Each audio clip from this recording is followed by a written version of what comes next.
Oh, and now it's time for the scene. The single worst scene in all of Star Wars. It's Ascension time on Lesbian Witch Mountain, where Mama Yass and the Coven perform a whole-ass musical number. Sisters, sing. I'm not kidding. They start off with a rave,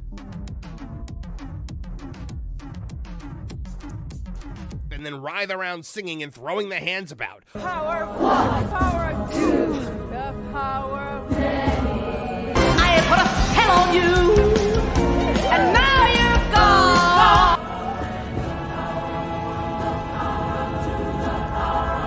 Also, big props to this lady for going above and beyond.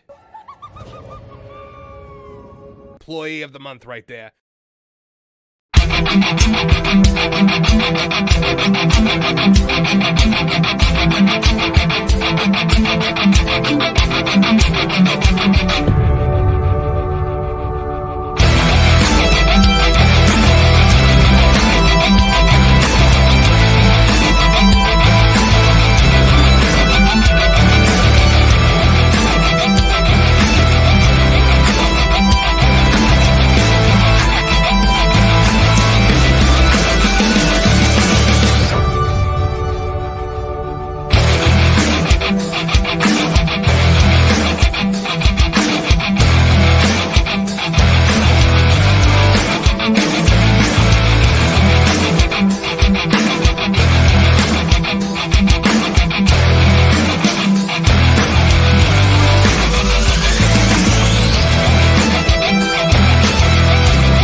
All right, it is Thursday night in Tooney Town, and that can only mean one thing. It is time for Tooney Talk TV. Folks, I'm Marvin, and I am the Movie Monster, and we are very excited to have you guys here to celebrate with us, because it is celebration time today here on Tooney Talk TV, because we have achieved what many said was impossible in under 3 months, 2,500 subscribers. Thank you guys so much. You guys are the power that moves this machine, and I am so thrilled to be able to share this with you all here tonight. So tonight is a celebration of the channel. It's a celebration of you, but really it's a celebration of Hollywood's woes, and that is what we do best here.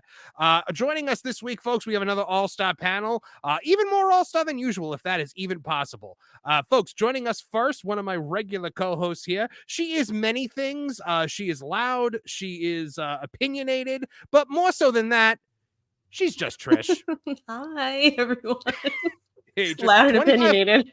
Yes, 2,500 subscribers, Trish. We've arrived at the top of the mountain a week after you've joined us officially as a part of the Tooneytown team. I don't want to say. I don't want to say it's not coincidental. Good, don't say it. I'd rather you didn't, because I don't want to give you any credit for this. No credit for me. Sorry. And of course, folks, joining us this week. All right, I see Kev's not back in his chair yet, so I'm not gonna introduce Kev as an empty chair. Empty chair. I'm gonna wait.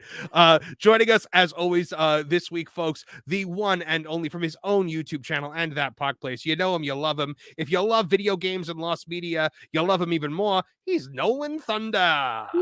How's it going, everybody? Marvin, major congrats. You've been growing and spreading faster than infection, so be proud. And twice as deadly. Thank you so much, Nolan. And Nolan has been here on, I believe, every single episode of Tooney Talk TV thus far. So, wow. I would say Nolan has contributed far more than Trish has. So, Hey! How dare you? I know. So unappreciated. I am the worst. Also joining us this week, folks, from the land of the Hollywood Hills, none other than Lou Wasserman's ghost. Well, I was going to say, Trish, that you're not only loud and opinionated, unlike AOC, they're your own opinions. Oh, man. And as for rolling Nolan Thunder, well, just big wheel keep on rolling and all that stuff. Big wheel keep and on the Nolan. Hollywood Hills, oh, boy. Well, I could tell you about those hills. I'm as old as those hills and twice as dusty. I'm sure you can. And another mainstay of the channel and of Tooney Talk TV here, joining us today from the land of That Park Place, Mr. Martin Stone. Hey, thank you. Back, sir. Ready to ride with the Bro Herum once more. Yes. Did you call it the Bro Herum? I did. Yeah. Oh man, has anyone else ever used that? Because if not, we got to copyright that now. I have no idea. Oh well, I love it. And I'm Is the keeping it. trademark office still open at this hour? Right. New to the channel this week, folks, but not to YouTube. You could catch her on her channel, Hanging with Erica and Raph. It's the one and only Erica. Hi. Welcome Congratulations, to the show. Marvin. Thank you so much. Thank you so much. I really appreciate it. And folks, we are also talking Star Wars tonight, obviously, with news of the Acolyte's cancellation and whatnot. And you can't talk Star Wars without the following man here in your. It is a legal requirement that you have Lorne Connor of That Park Place here to discuss all things Star Wars. Hello, Lorne. I attribute all of your success to Trish. She's classing up the joint. That's right. Yeah, That's she right. does class up the joint. I have to say that. Of course, also, folks, from Follow the Bradleys Fun, a good friend of the channel, Ron Bradley. Hello there. Wow, welcome to the stream, my friend. Hopefully you guys can hear me okay. I've never tried to join via smart device or dumb device, depending on how you look at it. Well, we're glad to have you here, Ron, and we're glad to have a whole. Kevin Apollo is joining us, folks. He is just attending to family matters right now. A bear. He's probably fighting a bear. No, well, we are actually gonna have some footage of Kevin Apollo and his ongoing struggles with the animal kingdom a little bit later. But we are just excited to have the panel that we've got here today. Now we are going to be family matters. Right? Did he do that? Well, he's dealing with family matters, and we're going to have a full house today. So we are going to have some of our panelists rotating in and out here as the night goes on, folks. Because I know we got another couple of other special guests that are looking to come in later on. Culture Casino is going to be stopping by. Spencer McCooley, I believe, is going to be stopping by. So, stick around because we have got so much to get to right now. All right. So let's start with some of your super chats because I see a couple of them have stocked up here. Going Shogi for $5 says, her show may have failed, but at least Leslie can fall back on playing Steve in Stranger Things. I never realized before that she does kind of resemble Steve from Stranger Things. Oh my! All we need is to give her like the bat with the nails in it or whatever it was that he fought with. But yes. So what Go and Shogi's referring to, of course, the Acolyte has been canceled over at Disney. The ding dong, the witch is dead. It has finally happened. And that goes to our next super chat. Not a glowy for $5. Thank you so much. Says, ding dong, the witches are dead. Which, I have to play the clip now. The witches are dead. They are indeed. They are indeed. Yes. Nope. No. So, guys, we have got to talk about the fact that the Acolyte is no more. The fact that the most wretched piece of Star Wars media of all time has been dead and buried. Lorne Connor, I believe you owe the world a hearty I told you so. I actually did that just the other day. And not only is the Acolyte dead, but the merchandise has been pulled too. Wait. You haven't heard the latest. They put 4 T-shirts back up. Yes. Because apparently they're worried that all the other people are going to be dropping it too, and Ubisoft still has some stuff to sell, or I don't know who it was, but they put also up 4 print as you order them T-shirts just to sort of fill the gap. I'm sure that they'll make a fortune off of those. They're going to be all the way. Also, here to join the panel tonight, the one and only superstar of YouTube and one of my very good friends, Mr. Culture Casino. Wow. Hey. Superstar? Just like, this will, I got a little channel and I've always called you a superstar.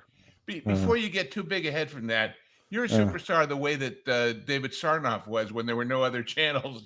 You dominate the schedule. Well, that's actually true. It's actually true. Yeah, no, the hardest working man in YouTube. I'm just grateful to be here, and I have to thank Marvin for the invitation. So thank you. You honored me with your presence, sir. You always do. All right. But now so we are diving into discussion on the Acolyte's cancellation. So this show, perhaps the worst piece of Star Wars media to ever exist, and that's saying a lot. Yeah, because the Star Wars Holiday Special was a thing.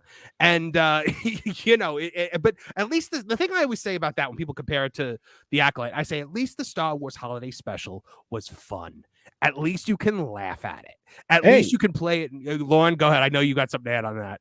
I was just going to say the other ones that I think about are like the Ewok Adventure and the Caravan of Yep. Courage, but those are actually kind of charming in their own way. This doesn't even fail to that level, you know? Because it's hot to them. God, culture. Well, No, look, I think that the Christmas special gets a bad rap because I saw it live as a little person, and I have to say I loved it. So there you go. There Well, is I- 15 apologies to you minutes for- of non-translated Shriwook, man. That's in other that's words, a hard sell. It serves as a wonderful educational function, which is all shows that you loved as a kid and grow up and find out were crap. You learn the difference between being a kid and being a grown-up. So That's true, which basically says any of the fans of this trash heap that just got canceled were kids. I saw tweets from grown-ups. they Yeah. were. Yeah, no, we're going to talk about that. We're going to talk about the Acolyte being canceled. We're going to talk about everything that's gone on with that. Also adding to the channel here, Mr. Jonas J. Campbell, investigative reporter from That Park Place, joining us. Wow. Hello, Jonas. Oh, wow. Oh my Hello. goodness. Hello. Jonas? We have got a I'm- full house tonight, folks. Jonas, You know- how are you? I'm not just here as a representative of That Park Place. I'd also like to talk to you guys about MCI. Would you? Oh, I my- forgot. Congratulations on 2,500 subs. That's awesome. Oh, thank you, my friend. I really, really appreciate it. Space Dave 2000 from That Gameplay's checking in as well. But $2.50 Canadian says, congrats, Marvin, on 2.5K. You'll be at 100 ASAP. Oh, that would be nice. I see you did $2.5 for 2.5K. That's smart, Space Dave. That Space Dave is a smart guy, guys. He knows but what he's doing. it's not so smart Dave. because we all know you're going to go to 10,000 and then he'll be committed. So he's now set a trend he may not be able to afford. So, Boom, boom. All right. So I would like to start off again by talking about the Acolytes cancellation. So the thing I would really like to focus on is the fact that the fans of the Acolyte have been melting down about this. Ooh. And so this is an article from That Both Park of Place, them? and oh yeah, no, there are dozens of us, dozens. The Acolyte fans have melted down and blame racist, sexist people after the show was reportedly scrapped. Viewership data was abysmal. This is a report from That Park Place and John F. Trent, the editor-in-chief over there. Now, numerous stands for the Acolyte, who seemingly did not even watch the series given the show's abysmal viewership, freaked out and melted down after it was reported the show had been canceled. Oh, no. Now, of course, this came after Nielsen released data for the week of the Acolyte series finale, and of course, we have learned that only 335 million minutes were watched, putting it behind shows like Bridgerton, Evil, Homicide Los Angeles, The Bear, Cobra Kai, Karate Kid beat Star Wars, guys. What do we think about that, Lou Wasserman's Ghost? wax on, wax off is all I can say. Absolutely, guys. And the only people who were waxing off to that show were Leslie and her friends. Oh, well, I just say, obviously, a crane kick beats Terrace Kasi. it does. The crane kick does beat Terrace Kasi. That is a deep cut joke, and I appreciate it, my friend. So Nielsen's viewership numbers have reflected a significant decline in reviews per episode as well. And you look at the reviews over there, the 45.8% of those reviews were 1 out of 10. This show was Wow. hated. However, we've seen the fans kind of melt down. Oh, hello, Sailor. Look at this handsome devil. Well, over here but on wait the a right. minute. Yes. Hello, Sailor. Correct me if I'm wrong, but a big part of the whole wrestling world is people you love to hate. So doesn't that qualify? I mean, look, there are people that you love to hate involved in things like this. And then there's Leslie Headland, who I don't believe anyone loves anything except for when she leaves. Well, I believe in her hometown, they, when she was working on this show, they had a ticker tape parade because they were happy to just be rid of her for a day. Yeah, well. So people said, so here's some of the comments we're getting. Genuinely insane to me, by the way, blank the racist, sexist people who couldn't share a single brain cell and turn an eye away to what they didn't like. The review bombing and harassing that so many committed without even watching, insane to me. Hashtag renew the Acolyte. Now, to this, I have to say, guys, turning an eye away from what you didn't like, isn't that what everyone actually did, Culture Casino? Well, Yes. Or Jonas, whichever one it was. Oh, I just realized I was muted. I've been jammering away. Oh, okay, go ahead. Yeah. No, I was hello. Anyway, so no, I think not only did they turn an eye away, they turned all their eyes away, and then you were left with people like me and you and everybody else who didn't enjoy life for a couple weeks or months watching this show. And then we all talked about it afterwards, and we took great joy in how bad the show was. So if anybody were fans of this show, it would be me, because it led to great entertainment, but not in the way they wanted it. So the problem is that not enough of them, because remember, there's way more of them, except they were wrong about that. You ended up with not enough of them, which is why the show got canceled, because nobody's going to spend money on a show that isn't getting, quote unquote, those eyeballs. Plus, you said don't watch. It's easy to say, how dare you? You should have kept it. You should renew it. And then when you go to them and say, okay, where's your 200 million? Oh, exactly. Obviously, the people that they were marketing this to obviously is not an audience that has enough volume to sustain a show long term. Look at this mental gymnast here. I need to hear it from Star Wars themselves, and they need to explain why they're canceling the only show with a predominantly non-white queer cast that had incredible viewership from audiences that would never have tuned into Star Wars previously. Because God forbid we made a Star Wars series designed for Star Wars fans, Lorne Cobb. Oh my God. That would be a horrendous thing, wouldn't it? It would.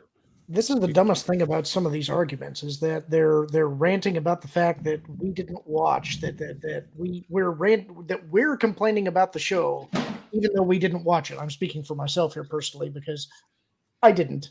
Nor did I. But the thing is that that's kind of the point. It's like, if you can tell that I'm not going to like this, I knew enough beforehand to know I'm not going to like this. Why should I watch it? There's nothing there for me. You can't shame me for that. That's never going to work. So it's and if you're trying to reach out to casual fans, Erica, now you mentioned on the pro show earlier, you're a casual fan of these things. So did you even attempt to watch The Acolyte? No, I don't even have Disney Plus anymore. When did you cancel Disney Plus? What was the final straw for you on that one? When they were having a toddler show for toddlers that was pushing a certain agenda and lifestyle. Oh, I see. Yeah. Yeah. I get you. So Wait. You have just separated yourself from all of these whining people in these comments. You know why? Oh, boo-hoo. You have principles. Oh, how dare you have principles? Yes, I do. They only have vice principals. But anyway, wow. I want to point out to the panel here. They're not saying, "Oh, this show was so great. The story spoke to me. I need to find out what happened next." They're saying, "How could you cancel a show with a predominantly non-white queer cast?" That's it. Trish, I mean, is that a thing that would matter to you in terms of when you're going to tune into a show, or no, not at all. I want to know the story's good and the characters are enjoyable and it's faithful to stuff. And I don't just mean like backstory. I mean like the tone and all of it. It just sounds like wild left turn. I didn't watch it, but just sounds like it was just wickedly not Star Wars. Could we get any of these people to answer a survey on what they do for a living, if they do, and what degrees they got in gender whatever that are useless, and what part of their mother's basement they like best while watching The Acolyte? I mean, you know, I would rather put on that survey, Lou. Did they actually watch The Acolyte? Because I bet you. There you go. They didn't. This lady here. Go ahead. No, I was just going to say, I think there's a number of us on this panel that did not watch The Acolyte, and I'm guessing none of us review bombed it. I didn't say a word about it. I didn't watch it. I didn't say a word about it. I didn't review bomb it. I'm guessing everybody that's on this panel that did not watch it also did not review bomb it. So they're lying. Some people on this panel, Ron, actually rated The Acolyte far higher than it ever deserved multiple times. Jonas J. Campbell. I thought it was a laugh riot. I don't know what you're talking about. I seem to remember certain 6 out of 10s flying around on certain episodes because cinematography or something. And here's the proof. The lightsaber episode was hilarious. I don't know which one you were watching, but somebody put that forward and said, "This is great." And looking at that and hearing all of that dialogue that just gets in your head and thinking someone thought this was really good is one of the funniest human funny things out there. Is when somebody says, "You know what I'm going to do? I'm going to be an edgelord. My humans are funny creatures. while suffering through. I can't even remember the line now. You know what the problem? And then the haircut with the lightsaber. You can. I mean, that is next level bad. The lightsaber haircut was bad. Therefore, go ahead, Lou. What were you saying? The They're descriptions. just angry because we didn't buy into their agenda. No. The problem is the descriptions obviously were wrong. Because if they'd said something like Gilligan and the professor invent a lightsaber and hilarity ensued, more people would have watched it. Gilligan. Yep. Oh man, I love that show. Now there's a show that knows how to do camp correctly as opposed to accidentally campy. Dr. Boris Balankov, Vito Scotti.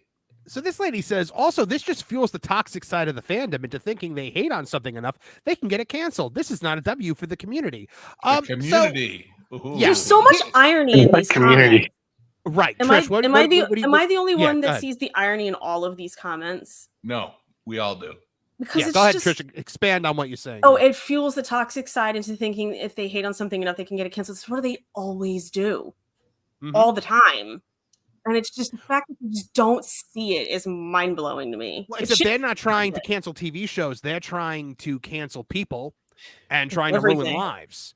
Well, And so now, when you look at this comment, here's the thing: the cancellation of the Acolyte has absolutely nothing to do with anything anyone on this panel or anyone infinitely larger than us has said about this. It has nothing to do with anything Nerdrotic ever said about it. It has nothing to do with anything that the Critical Drinker ever said. It has nothing to do with anything WW Pro ever said. It has everything to do with the fact that nobody watched it. That's the thing. But bingo. Yeah, Lou, do you think that Hollywood is in the business of listening to people online in the discourse, or are they in the business of how much money did this make? Well, but of course, the point is that Hollywood was way ahead of them. Hollywood understood something that these people, even if they watch the show, don't understand: the power of many. If you have few, you don't continue. And as I keep on boringly at this point saying, but I'm going to do it again, this whole show was not about butts in seats. It was about subscriptions to a channel. And the more that it did not increase that, and the more that it perhaps decreased it by people being disgusted and turning it off, that's all it is there to do. And if it can't accomplish that, it can't be there. That's all. Big time. But the power of many were not enough to watch it. So there you go. Yep. Yeah. Well, I would say the power of many. Oh, go ahead, Lon. There's a couple other things here too, which is that they're talking about it as though we hate it. I don't think we're at a point where we hate this. We just had apathy for it. And I think a big part of that is because, granted, I didn't see the show. I saw enough and heard enough to kind of gather that it wasn't for me. If you want to grab somebody for a show, there has to be a likable character in there somewhere. You want to have a villain that's a compelling villain. Was Quimir or Khmer, or however you pronounce his name, was he a compelling villain? Or Leslie Headland learned at the feet of the master. I'm sure she learned a lot about grabbing people. You beat me to my joke. You beat me to my joke. Oh, culture! I'm so sorry.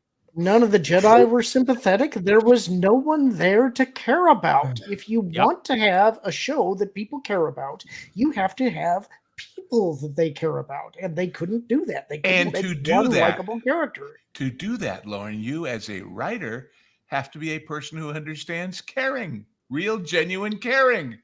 You have to understand. And these people you have to be a human being with human emotions. I mean, Leslie has proven that this was nothing more for Leslie than what do you call it? A group therapy session, like to air out the dirty laundry with her father, with her. With anybody her who watched this struggled, believe me. Yeah. So somebody else said canceled over misogyny and racism, by the way, because this could have easily been some of the best current Star Wars content we're going to get. If that's the case, then I fear for the future of Star Wars and humanity in general. Jonas J. Campbell. Was that a question? What is hubris? What is lack of taste? I'm sorry, I don't know. My time is up. But hey, this is now double jeopardy where all points are double.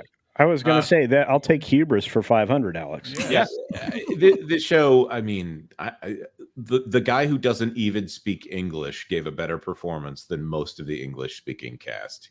For here. sure.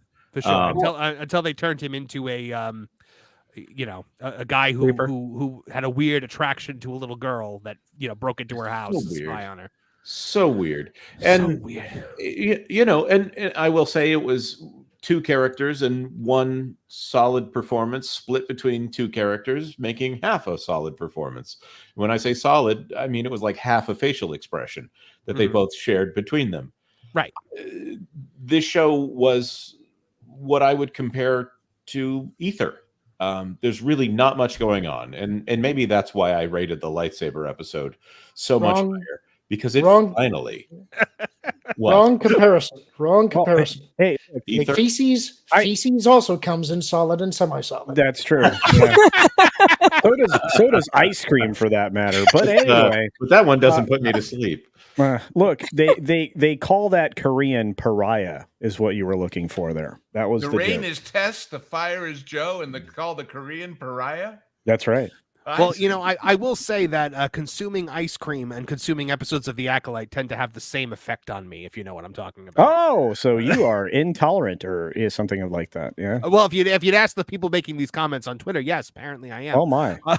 Star Wars content been the same boring blast of pew-pew media for years, and we finally get a show diving into Jedi Sith lore, and y'all get it canceled because the lead isn't a white man. Hashtag The Acolyte. No, you insufferable morons. That is not why the show got canceled. The show got canceled because nobody watched it. Nobody got it canceled. We just walked away. 100%. This was These not comments an make act me. of... Go ahead, Lou. Go ahead, Trish. I was just gonna say these. Oh my God, go Lou, and I keep Lou. I'll defer to you. Trish. I was just gonna say that it makes me for people who know Buffy. It makes me channel my inner Dark Willow. I'm just like bored now. Like it's the same comment all the time. Calls themselves the Wow. CEO of Corey. Oh my God! Yeah, You're I know. the CEO of anything. Yeah, absolutely. Wait a minute. Also, go ahead, Culture. Dark Buffy? Dark Willow. Dark Willow. Oh, okay. All right. I was Dark Willow on Buffy. Is compared to Buffy a lot. But Buffy got a second season. Well, Buffy didn't cost $200 million a season, and Buffy was also good. Okay, well, look, the video I'm dropping tomorrow, Jonas, and I really want to educate people here. Do you know how much the disappeared show that we're saying, willowed, this thing could get willowed? Well, Willow only cost $105 million. And they still memory hold that. And that was what year? Just 2 years ago. Well, there's the inflation factor for you. Yeah. Brought to you by the people you like. It's true. Buffy the Vampire Slayer, by the way. The joy people. The happy, joy people. I don't know what that Right, Buffy the Vampire Slayer. Female lead, gay characters. Mhm. It was a fantastic story. The story of Buffy and Angel, and okay, Trish, I'll give it to you. Buffy and Spike is incredibly dynamic and engaging. Jonas, what were you just going to say? Oh no! Since Culture helped me to correct an error earlier, I'm going to point out that Willow was 160 million US because they didn't count all of the cost. Oh, okay. Well, then I better contact Bounding Into Comics, and they need to fix that editorial mistake. Yeah. Well, you know what? I'm going to allow you to contact Bounding information to. As long as they don't show up here, that would be incredibly awkward. No, I'm going to make it a lot easier for you to contact Bounding Into Comics Culture Casino because I'm going to bring in right now the editor-in-chief of Bounding Into Comics, Mr. Spencer Piccoli. Oh, hey, that is me. Good morning, everyone from the other side of the planet. Oh, hi, Spencer. You are traveling right now, correct? Hi, Spence. I am currently traveling. I am currently in the Philippines, so it is morning here for me. So I am waking up starting my day with Marvin, as everyone should. Mornings with Marv. Manila. You get a triple M there. Exactly. Marvin's Manila mornings. With Matt. Marvin that the is movie not a monster's substitute. Manila mornings. With That is meth. not a substitute for your morning fiber, people. Eat your raisin bran. No, apparently you need ice cream and the Acolyte for that to be a replacement. No, but By you the way, bring somebody- in Sydney Sweeney and you get 2 scoops. Lisa- But anyway. Whoa! Wow. Okay, sweetheart, sweetheart, I didn't say that. That was Lou. You think it's this bad now? Just Busted wait by till the they boss. actually cast her as Black Cat. This is going to get a lot worse. Oh, it's going to be for great. Sure. For sure. Oh my goodness. And folks, I do see the super chats piling up. I will get to them. I'm gonna pull a Jonas J. Campbell and I'm gonna read them all at once. I'm trying that format today to see how it goes instead of just like going through them like I normally do. We Keep will him get to coming. He those deserves in a them little all. That's right. Yes, Yeah. and get your super chats in, and they will be read aloud on the air. And We call very much all appreciate your them. friends and tell them to come subscribe so that we are not a 2,500 sub celebration. We become a 3,000 sub celebration by the time it's over.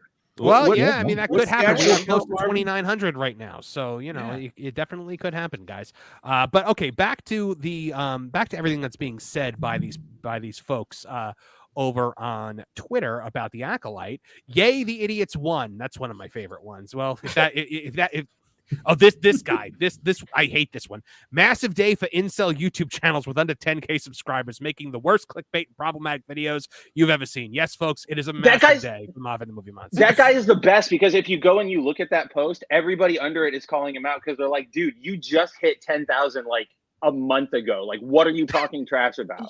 It's so There's fantastic. no reason to be concerned about this because at the rate Marvin's there isn't. growing, he's going to be at that 10,000 in like a week by now. Yeah, I wouldn't go that far. He already is. Nolan. Refresh.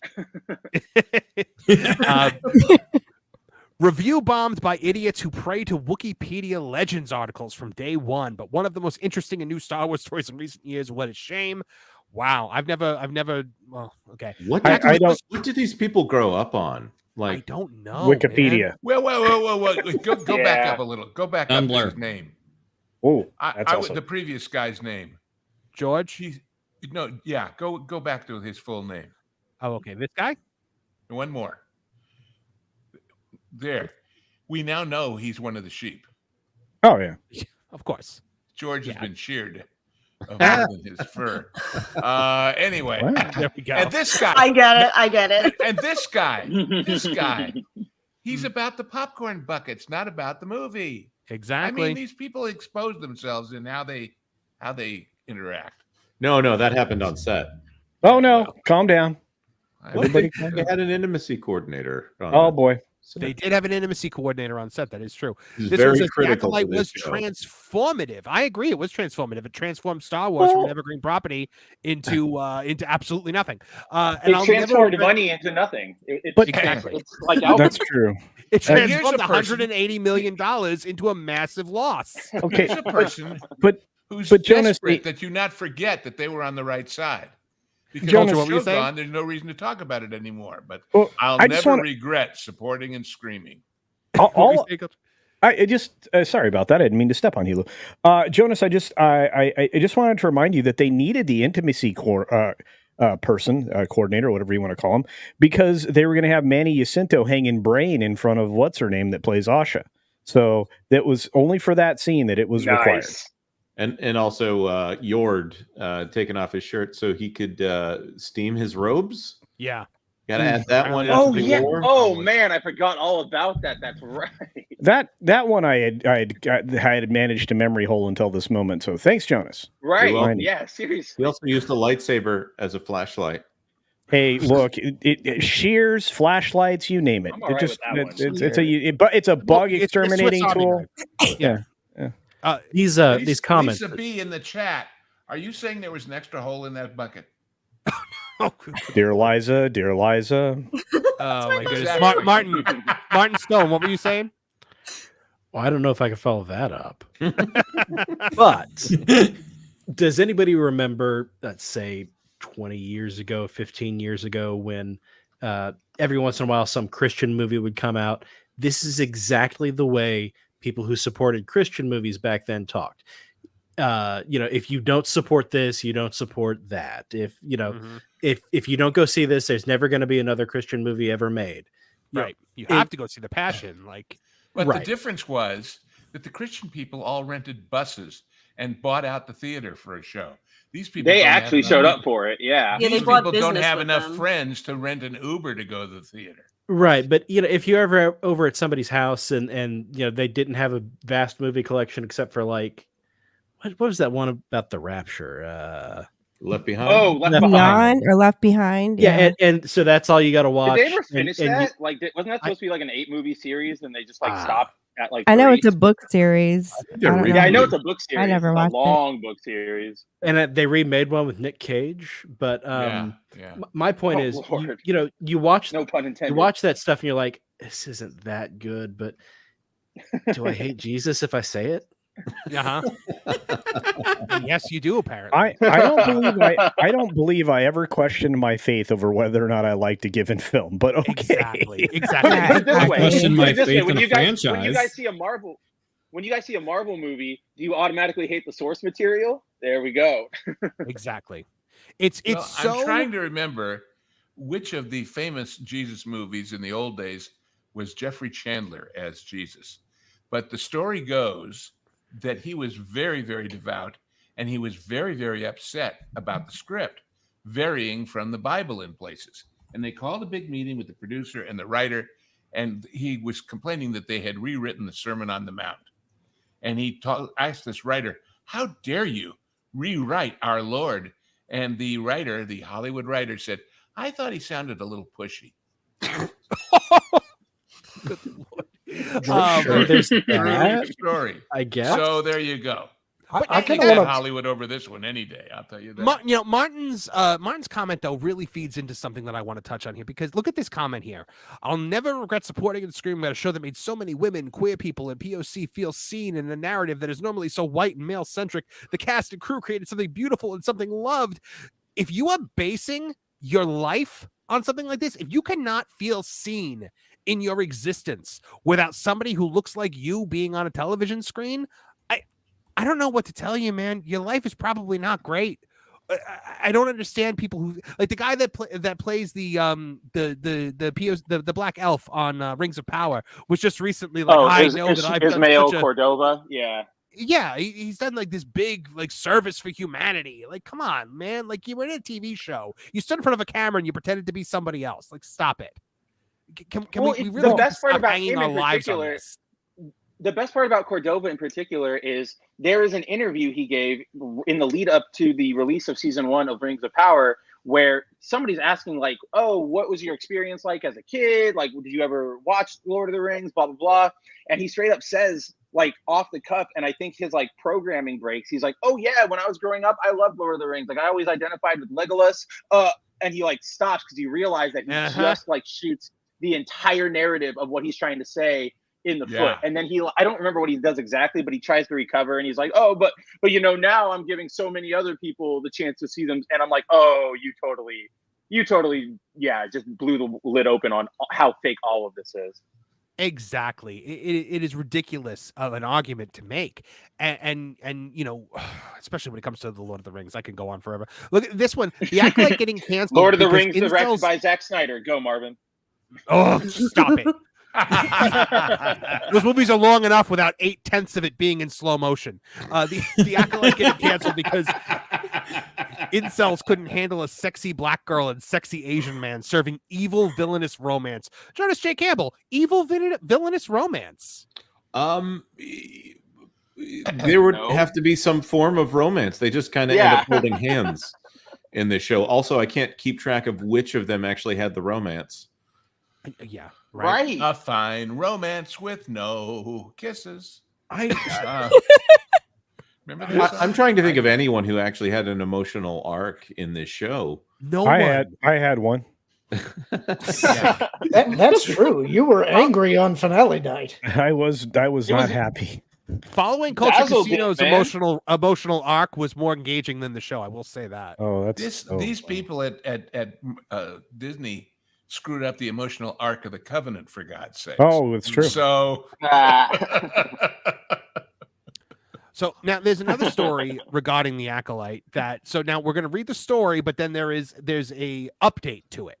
Oh, so good. we're going to see real quick. Now, another story from that Park Place. The Acolyte merchandise and branding removed from the Disney store after announcement of the show's cancellation. Now, they have since put some merchandise back, but we'll talk about that in a second. So when you went to the Disney store, I'm trying to find the if John included the screenshot here. So you used to be able to see, merchandise there. Now, as earlier today, when you typed in the Acolyte on the Disney store, you got Wreck-It Ralph here saying, "Oops, page not found." So there's a dead link when you tried to locate the shirts. Now, however, we are back to having a couple items on. So right now on the Disney store, when you type, you have 4 products found. You have 4 T-shirts. One of them is about the evil Jedi. Oh no, 2 of them are about the evil Jedi. One is May and Osha, and one is just like some Acolyte thing that's got Mama the cast, yeah, whatever. So I'd actually buy one of those. Would you, Lord? I need I need a rag to work on my car. I'll say it quick. I'll say the one with Mother Anasea. Somebody put some time and thought into that artwork. I might wear that ironically to a Comic-Con sometime and see what kind of look I get. I want to know, when the Chinese kick Disney out and take over their parks, and they do an Acolyte ride, are they going to steal the fanfic T-shirt art for inside the ride like they did with Zoopolis or whatever it was? Zootopia. Zootopia. I lose track of all these. I would watch Zoopolis. Zootopia, not so much. Wasn't that the original name for the movie? I feel like that was the thing. I think Zootropolis is what they called it. That's what it was. So now the I'm picturing a really dark Zootopia with a Maria android in a Tower of Babel kind of thing. That's pretty dark. Here's the real question. What's the bathroom situation in Zootopia?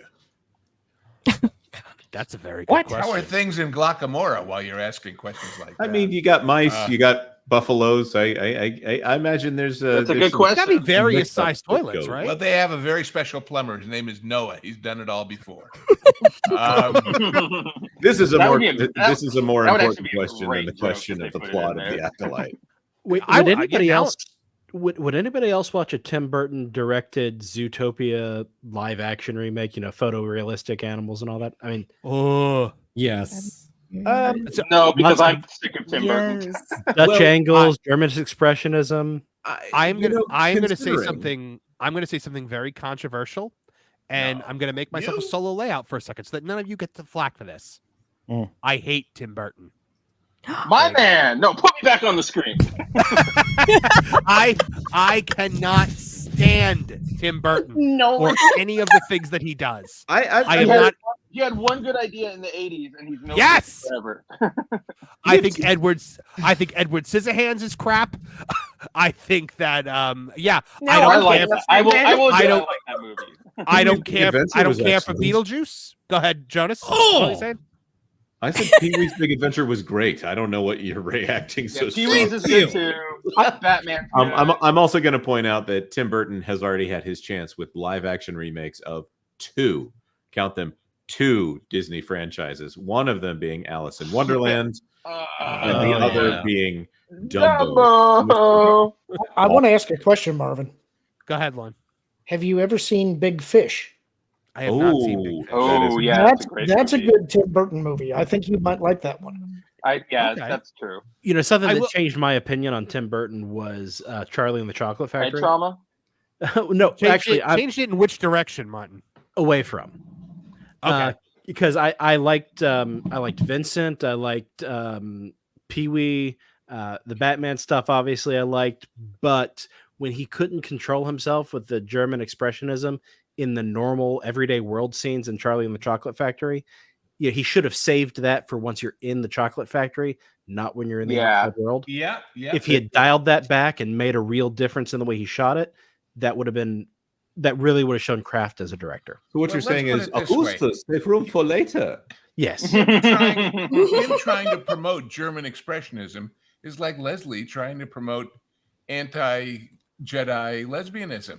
It's like, that's my message and I'm sticking to it, and I'm making the whole movie about that, at which point not only are you not winning friends and influencing people, you're boring. Everybody else. I will say I like Batman. I like Batman because I like Jack Nicholson's performance. and I like Batman Returns because it's just so crazy. This my favorite scene in I Batman love Returns. the DeVito penguin, man. I do It's too. so I think it's off the fun. wall. I like Michelle Pfeiffer's Catwoman, but there's this one scene that makes that entire movie for me. And Is it the vegetable scene?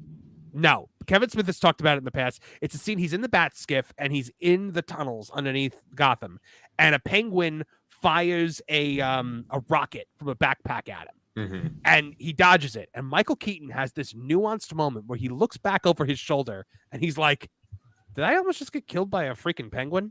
And it makes the whole movie for me. I love it. All right. I'm just looking over the filmography here, and I got a couple questions for you, Marvin. Hold on, Jonas. Before you get to that, I will get to that in 1 second. The Erica one, the does have to only. leave us. Erica, tell the folks where they can find more of you. It's my bedtime. I'm in Germany, but you can find me at Hanging with Erica and Raf. We are military expats, early empty nesters in Germany. So we're just kind of traveling and figuring out our new phase of life, doing the YouTube You mean thing. it's bedtime for Erica in Germany? That was a good one, Lou. Erica, thank you so much for joining us here today. You're always welcome on the channel. We love you.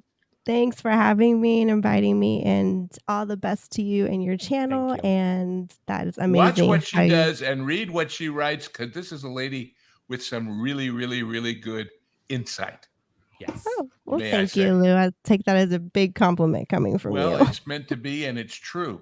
That's what's even better. Thank That's you. puffery. We'll All catch right, you later. guys. Y'all have a great evening. Nice to meet some of you I haven't met yet. Nice to meet you too. Bye, And Erica. God bless you guys. Bye. Auf Wiedersehen. And coming in to take her place, folks. My co-host since the beginning of this show, my No best friend in way. the world, ladies and Yeah. gentlemen, the one and only Spencer's Mr. Kevin Apollo. Trevor. I'm coming in hot. I'm And culture, he's coming from the land of the bears. Hold on. Before we my get, kinda before we guy. get into any of that, I do want Jonas had a point that he was trying to make. I wanted to get back to that. Oh no, I just wanted to ask. Okay, first of all, have you seen the Wednesday show that like blew up Netflix? No, I have not seen that. Okay. The Frankenweenie film that Disney did. That was so derivative. That was just him yeah, going like, "Oh, do you want a Tim Burton movie? Here's a Tim Burton movie." And it's revisiting a short form he did. Yeah. It is. And Sweeney Todd, the Demon Barber of Fleet Street. I have seen the Sweeney Todd movie. Lou and I were actually just talking about this before we went on the air. I don't know how you do a Sweeney Todd movie without the Ballad of Sweeney Todd. I thought it was serviceable enough. It was but fine. yeah, there's only. But in terms of Frankenweenie, there is only one Franken other than Frankenstein that I accept on this show. How about that? And that's that's that Frank. He just said he's coming back to do another film.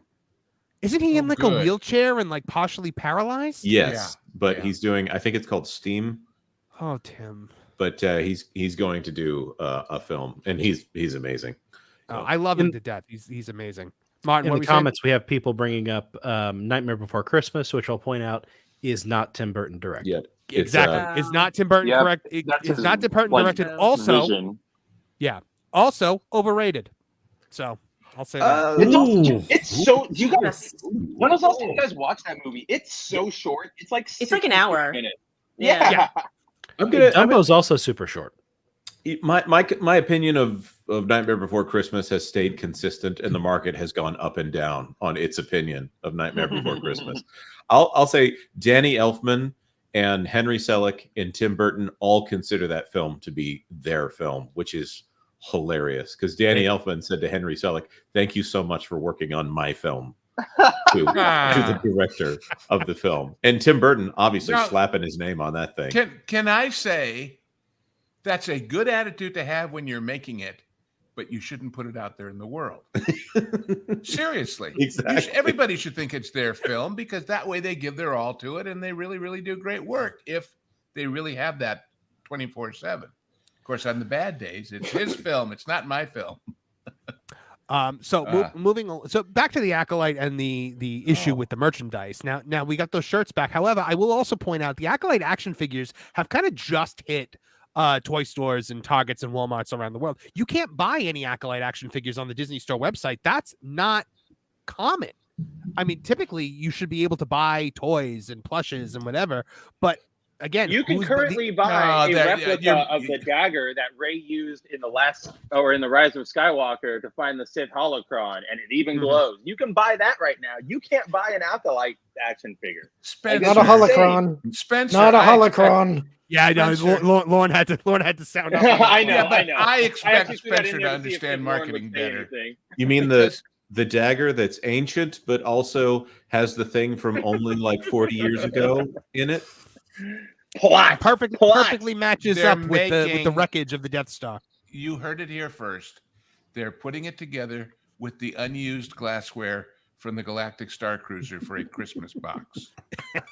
Lorena's gonna find that at the warehouse sale for like $3. Can't wait. No, they're gonna put it all We're together all getting in a big one. Christmas box. It's a good thing the tides never shifted to Death Star, or there was any decay or anything like that. Yeah, because if one little piece, go ahead, Culture.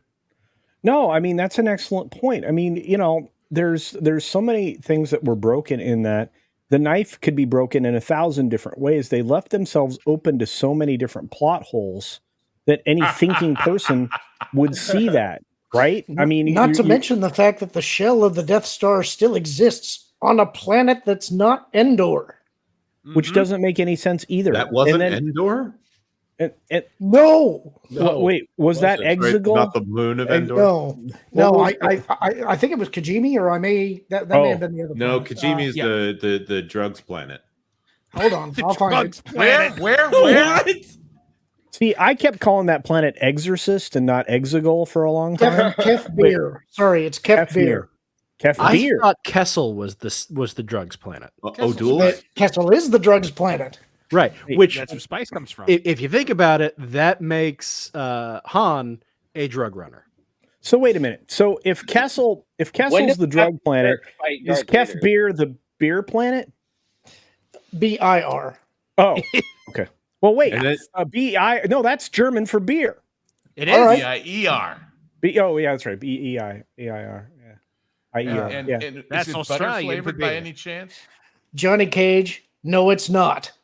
Oh, Johnny Cage was saying in the chat, it's another moon in the Endor system, and Lauren has to be. Lauren is short for lore, folks. It is. That's actually true. You should change his name to Lore. You can't say Lauren without lore. Exactly.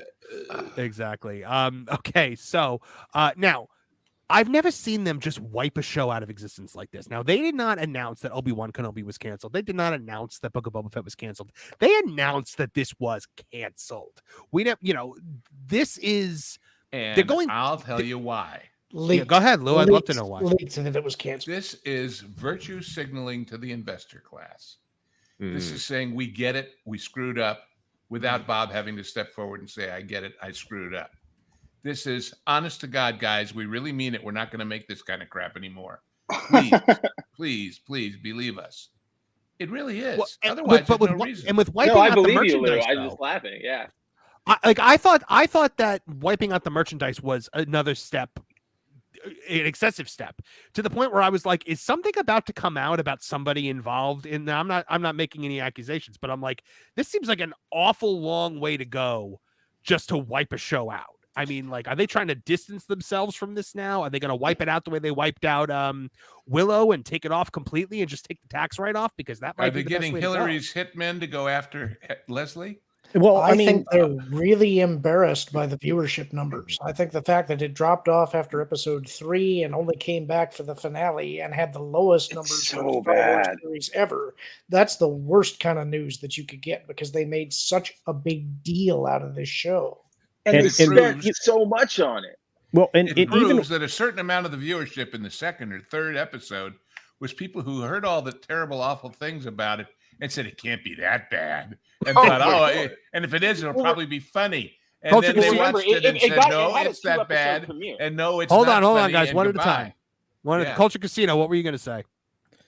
Nothing that I can remember now. Sorry about that. You get old, you forget things. And now I'm just over here What was your looking at name the again? Wikipedia page for Kef Beer, trying to figure this whole thing out. They actually didn't put this on. It's a moon of Endor, but it's not the moon of Endor. Lauren? Yes, that's true. They are so stupid. Yes, I deny that this is a moon of Endor. This makes no sense. If you remember in Return of the Jedi, during the whole briefing scene where they're planning You've passed the Endor moon. You show the Death Star hovering over Endor. The Death Star is tiny compared to Endor. The only way this works is if Endor is being built in its completely shadow, hollow.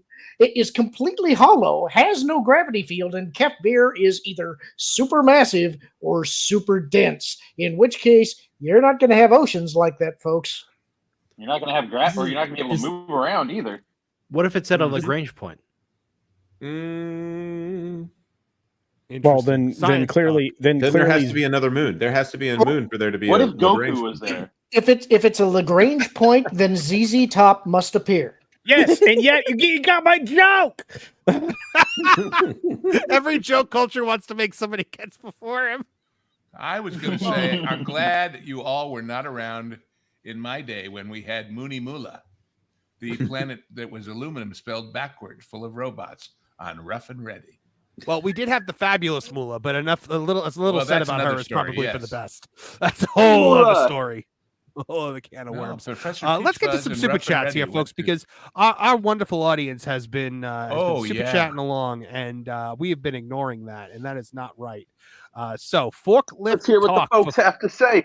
for $4.99. Do you think the High Republic era is dead because of the Acolyte? So, Kevin Apollo and I were just on an episode of the Pro Show with WW Pro, where he dropped a bomb that said essentially, it looks like the High Republic era might be over and done with, that we might be seeing the last of it, that after the books that are scheduled to come out, we might see that era completely go away.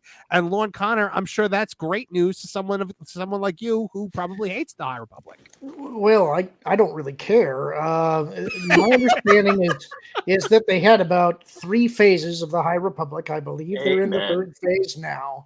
I think if you ever watched that whiteboard where they were plotting out the ideas, obviously it had a terrible foundation.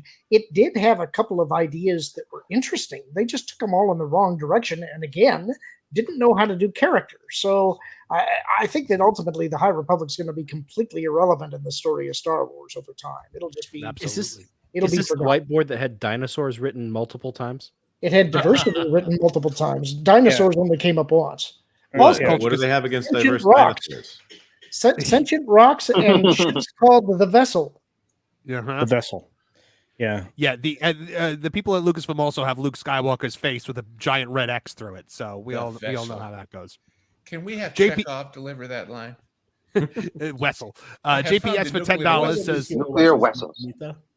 JPS for $10 with an awesome avatar here, Jonas J. Campbell. I will point out. That's that, right. You know, That's right. Mass Effect is a good game, and maybe some people should stop being curmudgeons about it. It's about as well animated as the characters in Mass Effect. Wow. He says, congrats on getting 2,500 Monster. I can only enjoy the holiday special with Riff Tracks, Mystery Science Theater 3K's other venture. Shout out to them for getting their YouTube channel back after being banned. Shout out to them. Good for you. Good for you, Riff Tracks. Welcome back. Excellent. John JID 999 for 999, one of the biggest supporters of both of my channels, who I love John JID with all my heart. 2,500 subs. Wow. It feels like yesterday this was just being started. Happy to see the success you all have managed to attain. Movies doing well, like Maxine Bad Boys, are doing well because they entertain. And that is a big thing, right, Jonas J. Campbell? Entertainment above all else. Yeah, I haven't seen Maxine, and I haven't watched a Bad Boys since the one that all of a sudden the movie was about to end and they went to Cuba for some reason. But yes, Bad Boys is entertaining. Got to get their budget. Well, and you got to get a vacation out of it. You got to get something out of it. That's what I mean. Yeah. I mean, Michael Bay did Bad Boys, right? Yeah, that's him. So, was it Michael Bay? The first one. That's him. The first one. So he's still a producer on them then. Yeah, he's still a producer. And there He you is, go. yeah. Now I've got like chills down my spine over that. John JD 999 for 199 says Disney AEW apologists mirror each other perfectly. Yes, that is true because they're all cut from the same cloth. It's not a Tooney Town live stream until somebody bashes AEW, folks. Whether it's wrestling or whether it's here. But Jonas J. Campbell, I do understand you have to head out for the top of the hour, right? I do. I gotta put some kids to bed. So. Oh man, I hope they're your kids. Otherwise, that's a little weird. Well, I'm kidding. That reminds me of the time that I was at Islands of Adventure, and I had my kids with me. We were in the line for Hagrid's, and there was some kind of event that was like middle schoolers or very young high schoolers, and they're just cussing up a storm in the line because they're getting this sound of this feeling of freedom in the line at the theme park, and I'm just getting tired of it and whatever, and I do my dad bit, and I use what my wife and daughter refer to as daddy voice. Dad voice, yeah. Yeah. Anyways, in all these, and I'm expecting them to just smart off at me or whatever, and just go back to doing what they're doing. But dead silence, and then one of the girls comes up to me straight away, sheepishly, and goes, "I need to call my mom, and my phone is dead. Can I use your phone, sir?" Aww. Dad mode engaged, right? Oh my goodness. Anyways, Jonas, I really appreciate you being here tonight, my friend. You are always welcome on this channel, and being with you over on the Pro Show, over on that Park Place, over on that Game Place, always a pleasure. And why are you praising me? This is your 2,500 sub celebration. Marvin, for you. It's not all about. I try to be a very gracious host. well, you're doing a fantastic job over here. We love having you on that Park Place and over on the Pro Show. I wish you all the success in the world over here and over on where culture that Game Place, you silly man. Oh, yeah. I am. That's right. You help me with the channel, dude. Come on now. That's right. We got to talk about that very, very soon. Pro is going to be buying me Star Wars Outlaws, apparently, whether I want. Why? No. See, you get the good game. You get Black Myth Wukong. But the problem is, Jonas, I'm terrible at Black Myth Wukong, and I mean terrible at this game. I cannot get past the second boss fight, and I'm supposed to review it for that Game Place. I'm starting to panic. Loki's like halfway through, I think. Marvin, what's wrong with you, bro? I am not good at Souls-like games, apparently. I am the literal worst at this Marvin. game. What you need to do is you just need to make your video just a review of the second boss. Nothing else. That'll be up to white-clad noble. It's okay, Marvin, if you want to accept being a games journalist. Yeah, no, I mean, I haven't got what I was throwing down there. Names. I have been called many horrible names in my life, Jonas, but that one takes the cake, and I will not stand for it. It's all right. It's all right. If people get on me for playing Fortnite all the time. But the only thing worse than being a games journalist is a games influencer. Oh, boy. All right. Hey, Marvin. Anybody ever called me an influencer? Them's fighting words, There you go. Marv, you just have to give it a nice Grace Randolph review. I know. I can't do it. Marvin, you can do it much better than I can. I think that Black Myth Wukong is one of the weirdest games I've ever played. And that's why it's great. And just like you, Marvin, that's why you're great. Talk to you later, man. Congrats. Thank you. Bye, Jonas. Goodbye to Jonas. Everyone here. Nice to meet you, Trish. Kevin, I follow you on Twitter, but nice to meet you. So he sees all the rage posts. Thank you, Jonas. Culture, I believe you also have to leave us as well, right, my friend? I do, but I'll just praise you for getting to 25K as quickly as you did. You did something remarkable, and it's very impressive. And you're going to go by me like I'm standing still, which is frustrating. I don't know about that. You're just that good. Didn't you just hit 25? I mean, that's amazing. Yeah. Well, you're going to be there in like an hour and a half, so it's fine. It's fine. Everybody else does that. But I sincerely, you're going to grow like crazy, and I'm very proud of what you're doing. And I'm very grateful that you're part of the team over at that Game Place, even if Jonas won't say it. So, yeah. I was going to say something witty, but that opportunity failed me. Yeah. Thanks. Oh, expensive but cooling. These are my friends. Anyway, I like you said, this truly was a wonderful time to hang out with everybody and see everybody again, because I think I've met everybody here before a couple of times. So pull your left ear and sing it. Which no, you're so glad we had this time together. Oh, so glad we had this time together.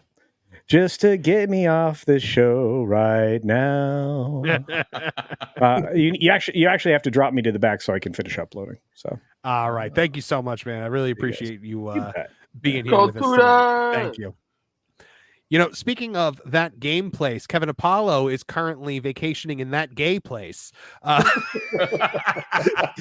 the people, because I'm just so entertained by your life. Tell the people where you're at right now and what's going on over there.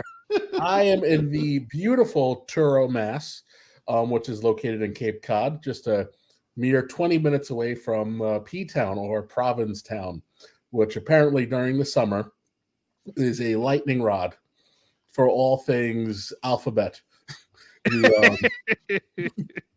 And during this particular week, so that's why you wanted to go in the off season. To keep true with the theme, it is Bear Week, not your bear style week, but your large hairy man week. To imagine kind of funny. Our friend Kevin Apollo, all big and buff, and with a little bit of whiteness, walking around Cape Cod during Bear Week. Except for the fact that he's not super hairy, he blends right in. My father-in-law loves to. He's been coming to Cape Cod forever with my wife, and since we started dating, the first year I went with him, we were here by accident for Bear Week. Then he did it again a second year in a row.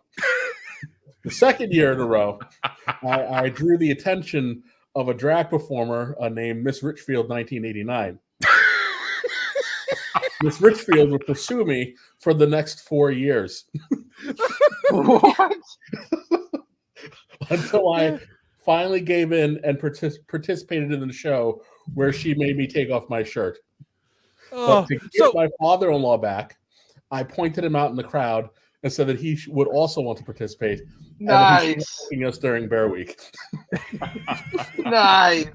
Got him. That's incredible. So at home, you're dealing with literal bears, and on vacation, you have to deal with a different kind of bear. So we do have some updates on your ongoing struggle with one bear community. Let's see. Nolan's so excited. I'm gonna have to say Roxy. There's the dog. Now. They probably didn't hear what I said, but why are you here again? Go on, get. Damn it! Why do we have to have this conversation every day? That is it. Are you chasing the bear with the car now? I'm busting your ass. Is that the dad voice Jonas was talking about? That's 100% what that is. That is so the dad voice. See, it would have been better if you didn't have the K turn. Yeah, right. You kind of loses your rage in the moment. Go. The car's beeping like bear detected. Bear detected. Honestly, the K turn's making it so much better for me. It's like the Austin Powers with the Zamboni machine. Oh my goodness, I love every second of you versus the Animal Kingdom, my friend. only on Tooney Talk Tooney Talk TV are you gonna see something like that, folks. I was with Boba you failed to tell us the anthem of that Bear Week is "If you go out in the woods today, you're sure of a big surprise."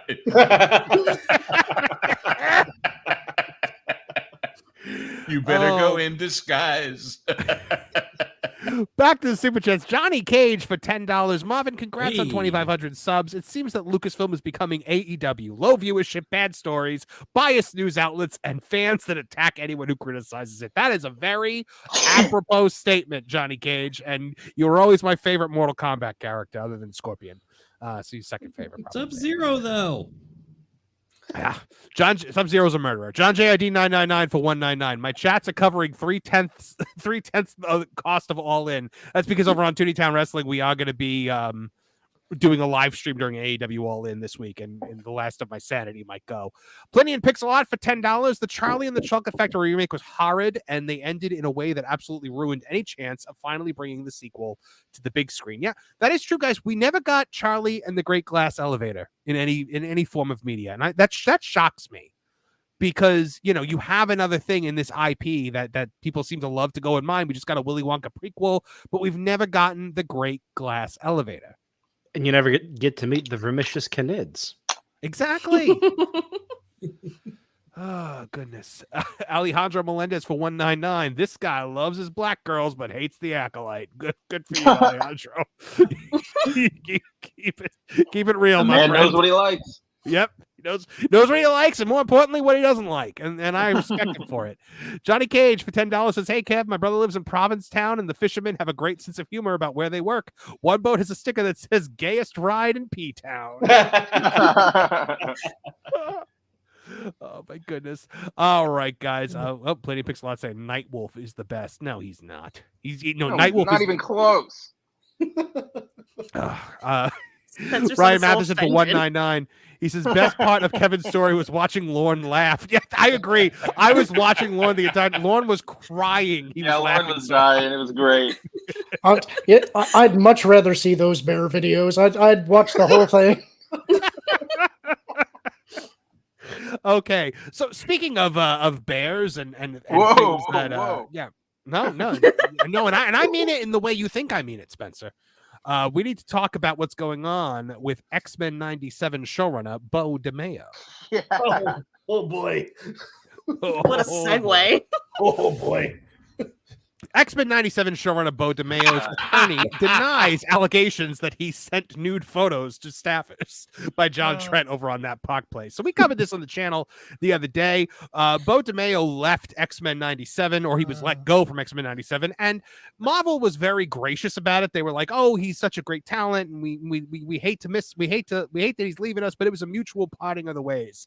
And then Beau DeMayo opened his mouth. And they let him probably, by the way, violated the mutual parting of the ways. They let him tweet about it, which they let him keep talking about the show, which is sort of rare if you let the showrunner go. They kind of have to keep quiet for a little bit, but they were like, you can talk about it on your Twitter. So there was, very gracious on the mouse's part. Yeah. But then DeMayo was, that's about his firing. In an interview with Entertainment Weekly, Marvel Animation's Brad Winderbaum said that he would describe the departure not as a firing, but as we parted ways. Then about a week ago, DeMayo took to social media to claim that Marvel stripped him of a season 2 credit over posting a gay pride post to Instagram depicting himself as a member of the X-Men. He wrote, "Firstly, I am so grateful to have worked on X-Men 97, collaborating with some amazingly talented folks. Creating this revival was a dream come true, and the support fans have shown is so touching. However, I felt it pressing for me to speak up in the wake of leaving the show." He continued, "Above his X-Men fan art I posted on Instagram for Gay Pride in June. On June 13th, Marvel sent a letter notifying me they stripped me of my season 2 credits due to the post. Sadly, this is the latest in a troubling pattern I suffered through while working on X-Men 97 and Blade. I'll have more to say soon, but must take a step back from social media to find a safer space for me to be proud and nerdy." That this whole issue of the credit is important because residuals. Mm-hmm. Yeah, I was going to ask, can they actually strip the credit if he actually was involved? Well, but Lord, they absolutely can. If they have an agreement with him when they parted ways, he yeah, cannot do certain things, and he violates it, then all bets are off. All right. Oh boy! Oh wow! WW Pro checking in with a $50 super chat. My goodness, thank you so much. Wow. Oh man, that just made my whole night. Thank you, man. He says, "Here's to many, many more milestones ahead. Bring back Little Blue." That is that is something that might have to happen in the future. We'll talk about it, Pro. We will definitely talk about it. But man, Pro has, he kind of uplifted this channel and exposed us to a far greater audience, and I will always be eternally grateful for that, and for his friendship and for his guidance and his mentorship. Just one of the nicest, most genuine, best people I've ever met in my life. Thank you very, very much. That really means a lot to me. And one hell of a little dancer. Oh yeah. A tiny dancer? Marvel Studios responded to the accusation from DeMayo, telling Variety Mr. DeMayo was terminated in March 2024 following an internal investigation. Given the egregious nature of the findings, we severed ties with him immediately, and he has no further affiliation with Marvel. That's a far cry, guys, from it's a mutual parting of the ways, isn't it? That means HR said, yes, you can tell everybody that he emailed his junk to his coworkers. Yeah. Release the Kraken. That's exactly. All bets are off at this point. Yep. Go. Yeah. Well, that's the thing. Like, I've got to go with like a Stone Cold Steve Austin line when Vince McMahon was like, I assaulted Stone Cold Steve Austin and got away with it, and he went, "You are the world's dumbest son of a," and then he finished the word.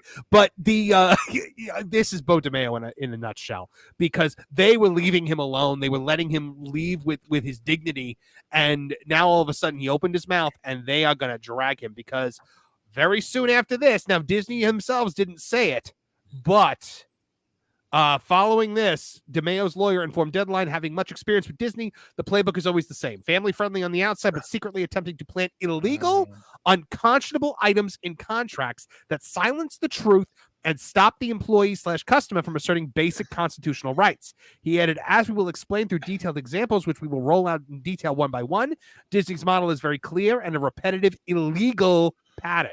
That's why you signed the contract, right, Mr. Lawyer? Exactly. That's why you signed it.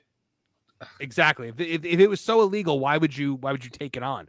Once it gets challenged or exposed, the gaslighting and redirection of the blame toward anyone willing to tell the truth starts through an international, well-oiled publicity machine. He also stated Beau DeMayo wants nothing from Marvel Disney except the truth. He will bravely tell the truth. So will I stand by. Now, the whole thing about unconscionable items and contracts that silence the truth and stop employees and customers from asserting basic constitutional rights. Lou Wasserman's Ghost, I believe we know what he's probably referring to there as far as customers' constitutional rights. And by the way, doesn't this remind you of the motion to dismiss Gina's suit that didn't go anywhere? Constitutional 100%. Rights. Oh, my God. Yeah. Last I looked, DeMayo's in California, isn't he? Yeah. Yes. The plot thickens. So immediately following this, Jeff Snyder at InSnyder reported, I'm told DeMayo sent nude photos of himself, or at the very least, photos of himself in various states of undress, to several young male staffers. Some of these photos allegedly featured DeMayo wearing superhero costumes and striking suggestive hero poses that could be used as, quote, inspiration. This is how he ran the show. Good Lord. Let me you know what I want you to do for this next part of the show? Well, let me show you what I mean. And then he puts on the costume. Yep. A new page in the director's book. Right. They're reference photos. They're not anything else. Oh, my goodness. Sounds like he'd fit right in at P-Town. DeMayo was asked there's a big Beau DeMayo statue right when we pull into town. He was asked to stop sending such photos, but I'm told he persisted nonetheless. Another anonymous individual told Snyder, if you were a guy who looked like they could be under 30 on the show, you have his nudes whether you want them or not. He also shared that DeMayo allegedly groped an assistant on multiple occasions, and that he was both emotionally and physically abusive to staffers, though there is no specific incidents to share on that front. He then went on to detail that the reason DeMayo was let go from Netflix's The Witcher property was for similar reasons to the above, and notes that Marvel Animation's Brad Winderbaum, who I believe is one of the guys that's being kind of like, wafted around the C-suite, did not do his due diligence when hiring DeMayo. Finally, he shared that DeMayo is losing his executive producer credit for season 2, but will still retain a writing credit, albeit Marvel is apparently rewriting most of season 2. So, yeah, we knew that. Guys, this is huge. And you know what? You know what my first thought was? Shame on you, Disney, for hiding that in the first place, if this is what happened. Now, first of all, obviously, Disney learned its lesson, I think, from the Gina situation, because Lucasfilm dragged Gina in the public, and now Gina has a lawsuit against them.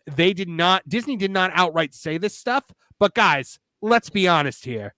It probably came directly from Disney, right? Oh yeah, we went to our favorite outlets to control the narrative, get it out there, and let's just watch this house implode. Mm-hmm. I expect DeMayo was trying to set up something for himself, like Gina, by Oh, saying probably. this social media post is the reason I got fired. I suspect that DeMayo hadn't had any action and figured he better get prominent again. He's getting old. He's getting prominent now. Well, I'm just trying to say, I think this is all about. I mean, look, if they told him, "All right, you misunderstood what you should do in a business. Don't do that anymore," and he did it anyway. This is a guy who is totally a slave to his passions. Yes, that may make him a creative genius, but it doesn't make him somebody who should represent a corporation that pretends to deal with families.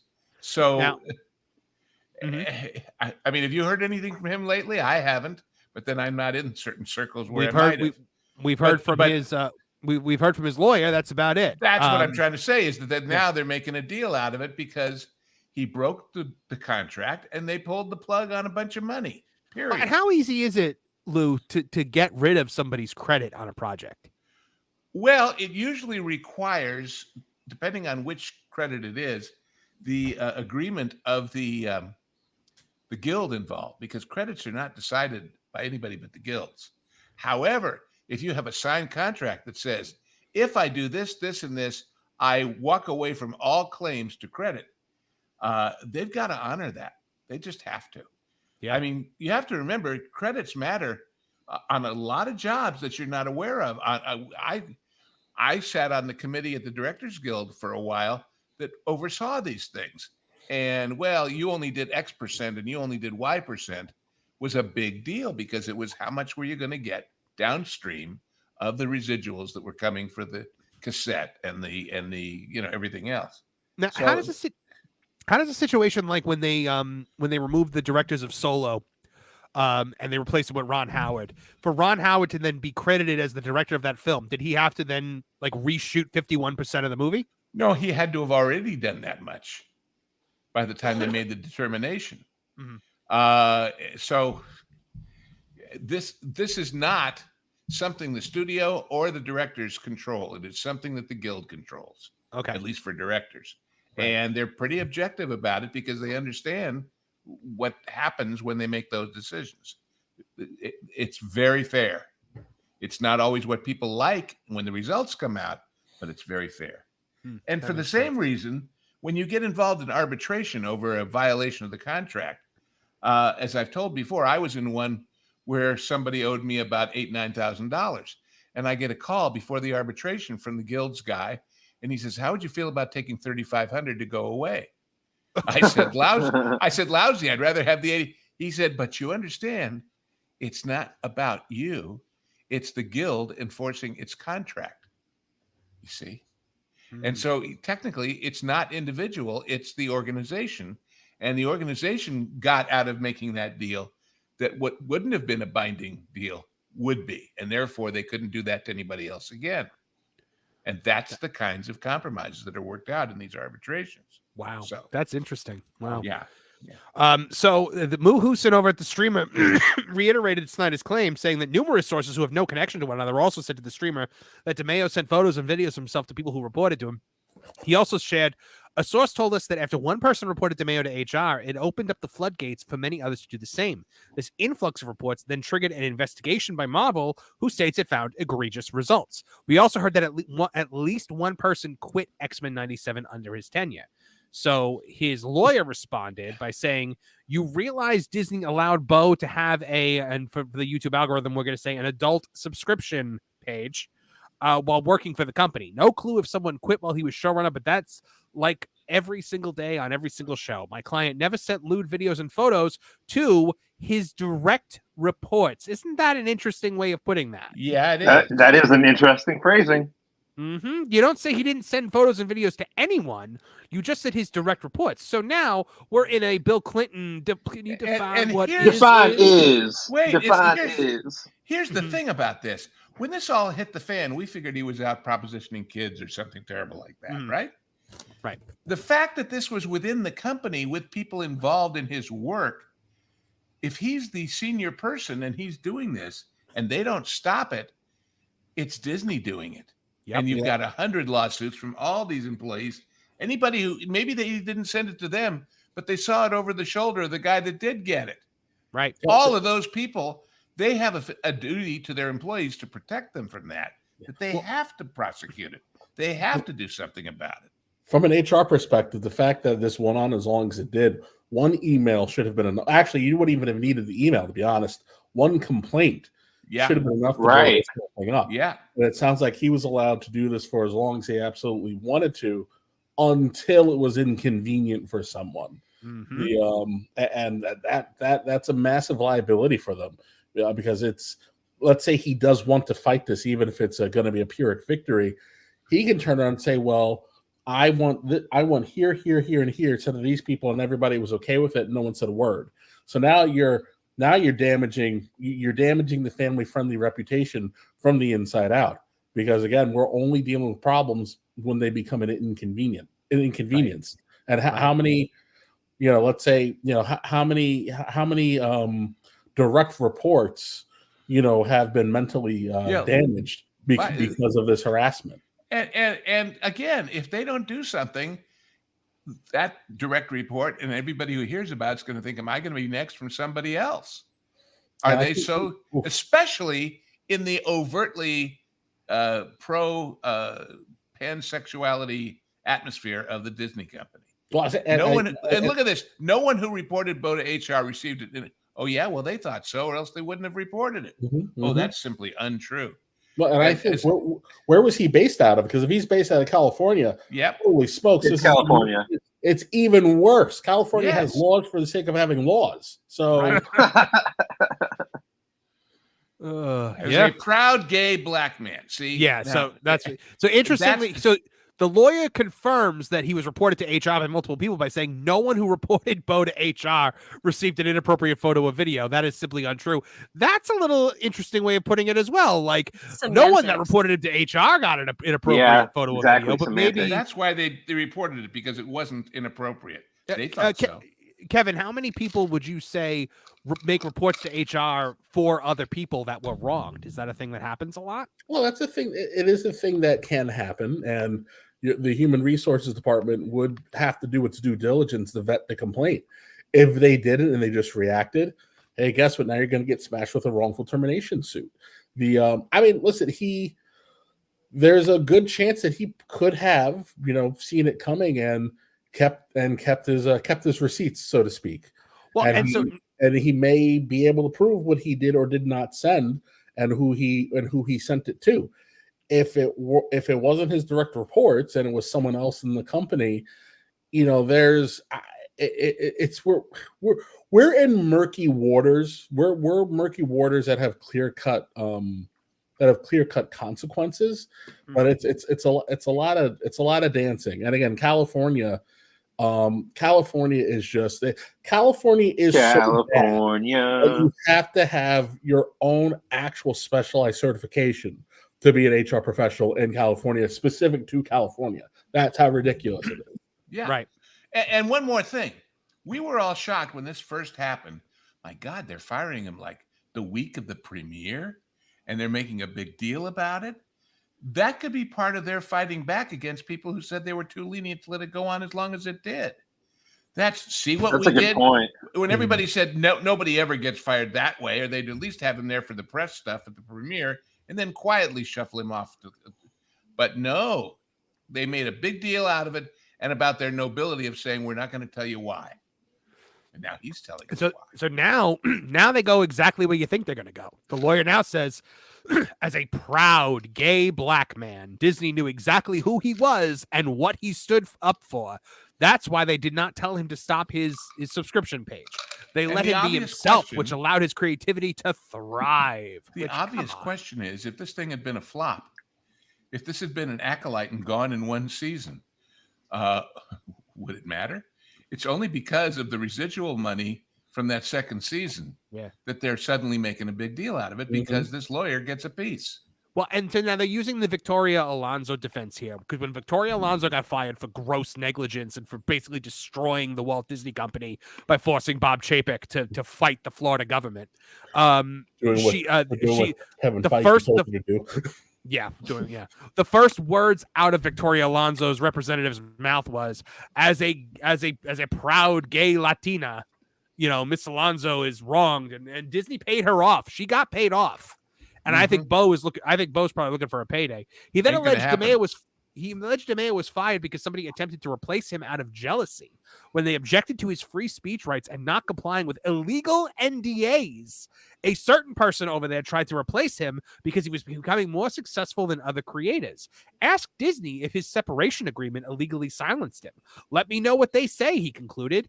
Don't print this crap. It's wrong and defamatory. So there you go, guys. That's the article right there. And so some people are like, well, is DeMayo the bad guy? Is Disney the bad guy? And to that, I say yes. I was gonna say embrace both. the healing power. Yeah. This is, and I said this Okay, in this morning's video here on Tooney Town TV. This is Freddy versus Jason. This is Alien versus Predator. This is evil battles evil. It's two wrong parties wrestling around with each other, and no matter who wins, Let we all them lose. fight. Yeah, that's the thing. Like for me, like I put the thumbnail this morning. Like I had a thing of popcorn next to me because I'm just like, yeah, let's watch these two just horrid entities. Do battle. It's woke versus work. Yeah. And we've got a front row seat to it. Good Lord. But and just the thing is that if that show were bad, I mean the crazy thing is the show was actually very good. Like it was it was a continuation of what I believe is the second greatest superhero cartoon show of all time. First, of course, being Batman the Animated Series. But it's just now embroiled in this controversy, and I hate that it is now embroiled in this controversy. It's even when Marvel wins, they lose. I mean, isn't that sort of their fault for not from everything that Lou was saying and you guys were saying? It's like they didn't vet, they didn't look into anything. From what I've heard, this from like Jeff Snyder's previous reports and other reports, like Beau's been hard to work with on other sets. Who knows if this was another thing? Who knows if he dressed up in a Witcher cosplay to say, For "Oh yeah, all we guys, know, this for is all how we you know, need the they're light to using a hit." totally different definition of hard to work with. Oh God! Right? That's you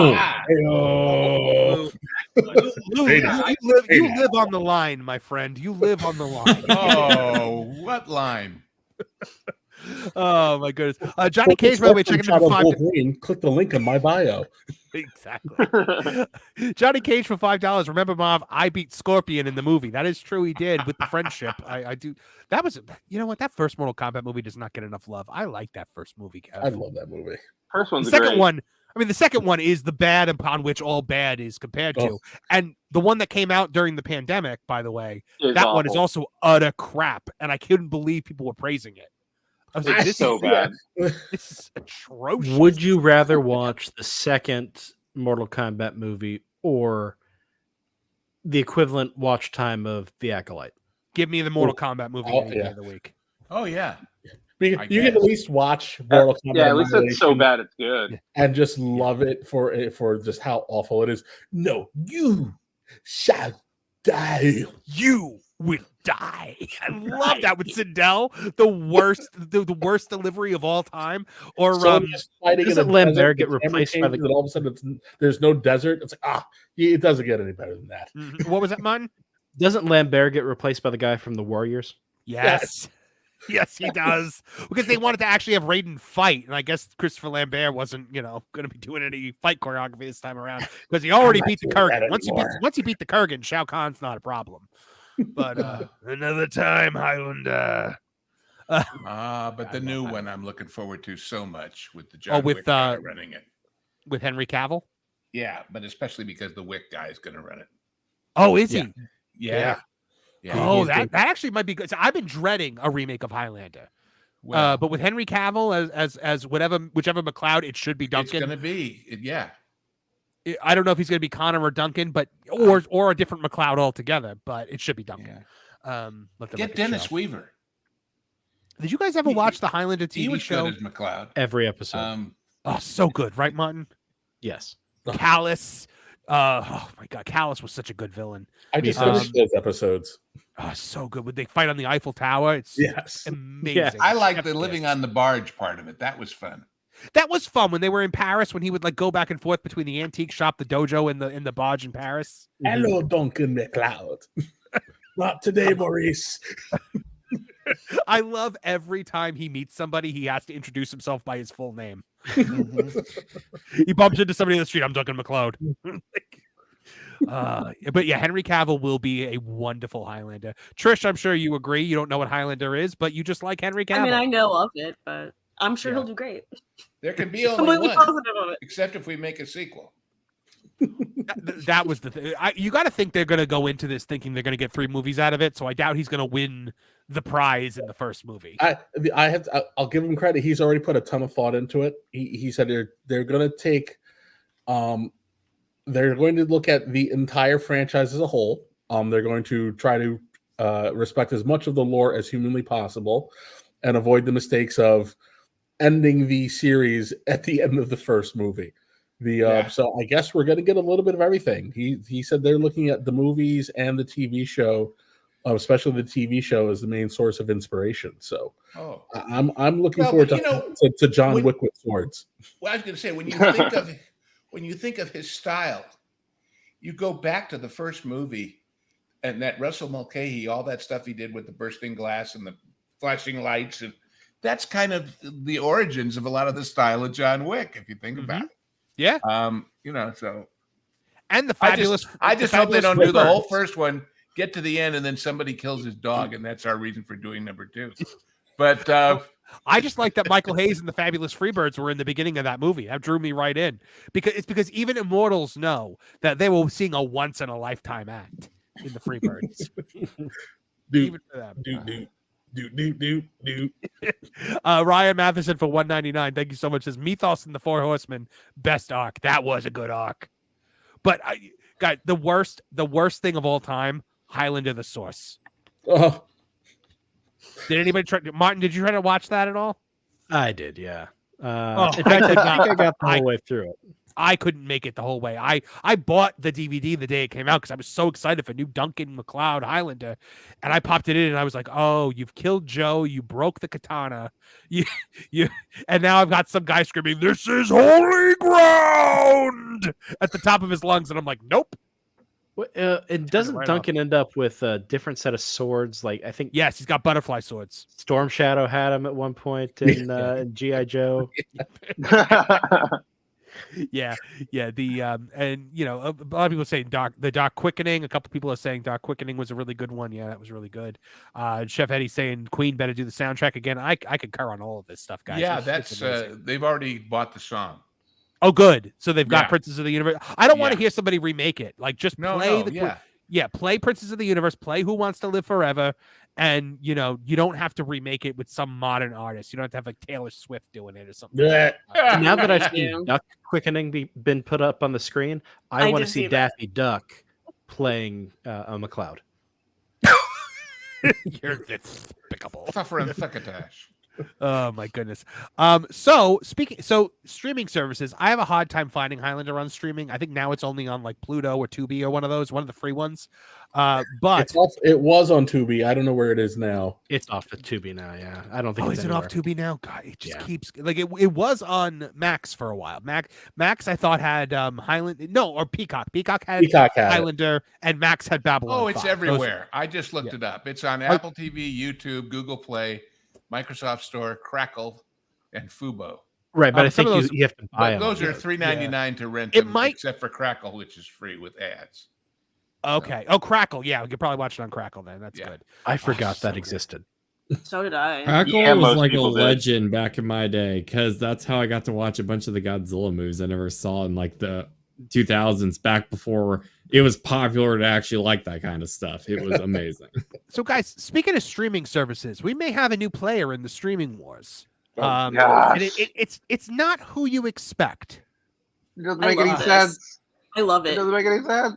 Chick-fil-A is launching a streaming service. Yes, you read that right, according to Variety, in an article by Ethan Schanfeld and Katzy Steffen. Extra sauces and some unscripted content, please. Chick-fil-A, yes, that Chick-fil-A, is looking to launch a streaming platform. The fast food chain has been working with Hollywood production companies and studios to create family-friendly, mostly unscripted original shows. The Chicken House is also in talks to license and acquire content, according to a source that's pitched a project. One such program One of such programs is a game show from Glassman Media, from NBC's The Wall, and Sugar 23, Netflix's 13 Reasons Why, which has been given a 10-episode order. The budgets for unscripted are around $400,000 per half hour, sources indicate. Chick-fil-A is also considering unscripted projects as well as animation. Top Gear and the X Factor alum Brian Gibson is leading the charge on programming. While Chick-fil-A is, of course, known for its fried chicken sandwiches and waffle fries, the company is looking to break into the reality TV business, which has shrunk in the past few years. It previously produced a series of short animated films for its site, Stories of Evergreen Hills, and launched Penny Cake, its own brand of children's games and puzzles. This is interesting. And for it to be reality TV, that's a little surprising to me. If it hadn't already folded, I would say that it was because they were wanting to compete with Rooster Teeth. Well, it's funny. It's talking about animation there. If they decide to go outside of the route of reality TV, are we about to finally see the VeggieTales renaissance again? Like, I could see them back in that. The first thing, when I said to Mrs. Movie Monster, Chick-fil-A starting is starting a streaming service, the first words out of her mouth were, "Oh, what, did they get VeggieTales?" The first words out of her mouth. I am as secular as they come, but I would love to was. see the VeggieTales back. Somebody answer your phone. I think that's the VeggieTales people calling. Yeah, they're like, hey, you guys want You it? remembered us. We're back. You guys want it? We'll give it to you cheap. So it's not the first non-entertainment company to enlist in the streaming wars, as brands like Lyft and Airbnb have previously staked a claim in the space. Bob the Drag Queen hosted the game show Lucky Lyft for the rideshare service, while MTV aired the Airbnb-produced gay chorus Deep South. I'm going to go out on a limb here, guys, and say that Chick-fil-A is probably not going to make content like that. No. and the obvious question is it strictly promote Chick-fil-A, or are they going to sell ads? Are they going to sell memberships? What's the story? That not unclear yet, but according to QSR, Chick-fil-A's 3,000 plus restaurants boast the highest per store sales of any fast food chain in the U.S. I mean, that's You bet. You can't beat And that. that's working 6 days a week, not 7. Yeah, that's a good point, Lou. Yeah. Isn't it always the case where like you get a real hankering for Chick-fil-A, but it's Sunday? That's how I know it's Sunday. And Sunday is a big day for fast food for big families, because it's like, we got to go to work Monday morning. I don't want to spend Sunday cooking and cleaning and whatever. Just We've also drive by got there stuff like sports games. Like, this is what always blows my mind is Atlanta. They have that like relatively newish Mercedes Superdome down in Atlanta for the Falcons, and there is a Chick-fil-A in that stadium. Oh, sure. What day do NFL games typically happen? Sunday. Yeah, Sunday. so it's They closed like figured they could 98% make it of the work year. even without It's being only open. open for like the one Thursday and Monday night game the Falcons get. It makes And sense, though. I still mean, if it's the pays. Falcons Stadium, most people would be choking on the food anyway. So Even the Chick-fil-A in the stadium would be closed on a Sunday. That's right. That's what I'm saying. Yeah. But so they 50,000 just have an people walk by empty that buffet sign, a reminder that the in the brand place that's the exists most and that they populated like on it. Sundays. One at a time, gentlemen. What were you saying, Sorry about that. Spencer? Oh, I was just saying that was my point, is that they have a Chick-fil-A, they pay all that rent money for a spot that maybe gets business for them 2 days out of the year when there's Monday and Thursday night games. So just bizarre to me. I just laugh at it. Lou, what were you saying? You got 50,000 people walking by that sign saying, just gonna oh say. man, I wish it wasn't Sunday. Tomorrow we got to buy Chick-fil-A. That's a good point. That is a good point. And it could very well be that they adjust the rent because of that limitation. But you could just get a sign. Well, are they going to put use it the right at cows the to engine. advertise this service? I hope so. I was like, give me a show about the cows. Like these cows just trying to serve up all these chickens. Yes. I think that's the most genius marketing of all time. But I have tried to make my own Chick-fil-A chicken, and I've actually come pretty close. All you got to do is soak the chicken in pickle juice, folks. That's the secret to Chick-fil-A. And they sell the sauce in the supermarket now. So They do. In big jars. I have some in the fridge. Yeah. Oh, one of those Chick-fil-A jars will last you a very long time. Yeah. Man, now I want Chick-fil-A. My daughter know, I'm loves her hungry some of now. their avocado lime ranch dressing. Oh, You so didn't good. even need to I've go never into had the stadium. Just talking about it already makes you want Chick-fil-A. This is It actually does. genius. Really? I have got like 5 Chick-fil-A, Chick-fil-A's within very short driving distance of where I live, and all of them are always packed. Always. Yeah, same. So It it shows that quality goes a long way because, Chick-fil-A has turned down how much money, probably, let's be real here, millions upon billions of dollars choosing to not be open on Sunday for all these years. If there's a brand and people like it, they're going to make time for it. And that's why I honestly don't think that this is a terrible idea. I mean, if they got a brand where people are going to just keep coming back pretty much no matter what, unless you alienate your audience, I think why not dabble a bit as long as you don't lose the image of your brand. My thing for this, Nolan, is you have to take on the Pluto Tubi model here. I don't think people are going to stand for, the Chick-fil-A streaming service, it's $12.99 a month. I think you have to take the free with ads and live stream shows going on there. So that is well, two things on that. One, if the subscription comes with a free sandwich once a month, maybe. Oh my gosh, I'm there. I'm there. But and nobody goes there and orders just one. If you get the one free one, you're going to buy 12 not free ones. That's right. So. But that by FCC regulations, if this is a paid promotion, Marvin, you got to tell us. This is not a paid promotion. Chick-fil-A is giving me no money, folks. I'd be much happier in life if no money, but a whole Tooney Town cooking. Yeah, exactly. Semantics. We're back at it again. No money, but shares. Guys, people ask all the time about like YouTubers, and they're like, "Well, what do you watch on YouTube?" And like, aside from things like Pro and Nerdrotic and Critical Drinker, I watch a lot of food stuff. I watch this guy, Chef Jean-Pierre. He's like a Chef Jean-Pierre? Oh, sure. Back when I was writing food and whatever, he had a show called Sunshine Cuisine on PBS that was when he was very young. But he's fantastic. I'll give you another one. You want to see the best food porn on YouTube? And I mean by that brilliant production, great photography, and great food. Recipe. I'll take it whichever way you're selling it. Recipe 30. The guy down under who is just plain brilliant. And if you watch those and you don't get hungry, there's something wrong with you. Let me tell you something, Lou. I was never a cook. I was never good in the kitchen. Chef Jean-Pierre got me to the point where I made the entire Thanksgiving dinner last year, and it was fantastic. He's great. He's just great. I made a sage butter turkey. I made a stuffing that had like sausage in it and apples and it was amazing. Get your heads out of the gutter. But the other thing I watch is trying to get it in there. You know what I mean? I hate you all. You guys will not. And 2,500 subscribers, and we're gonna get you demonetized. He's got to keep a clean show here, boys. There's a channel called Beard Meets Food, and the meat is MEAT, like meat that you eat. The guy's a competitive eater, and he's like this skinny as a rail guy. And he goes around to do different eating challenges, and I've never seen any. I've watched Kevin Apollo eat, and I've never seen anyone eat like this guy. It reminds me of Man vs. Food back in the day on Food but Network. It's so much better than Man vs. Food. So then I'm in. There's a little girl who does all those food challenges. Katie eats kilos or something like that. Katina eats kilos. Yeah, and I don't know how she puts all that away. I mean, I don't know either.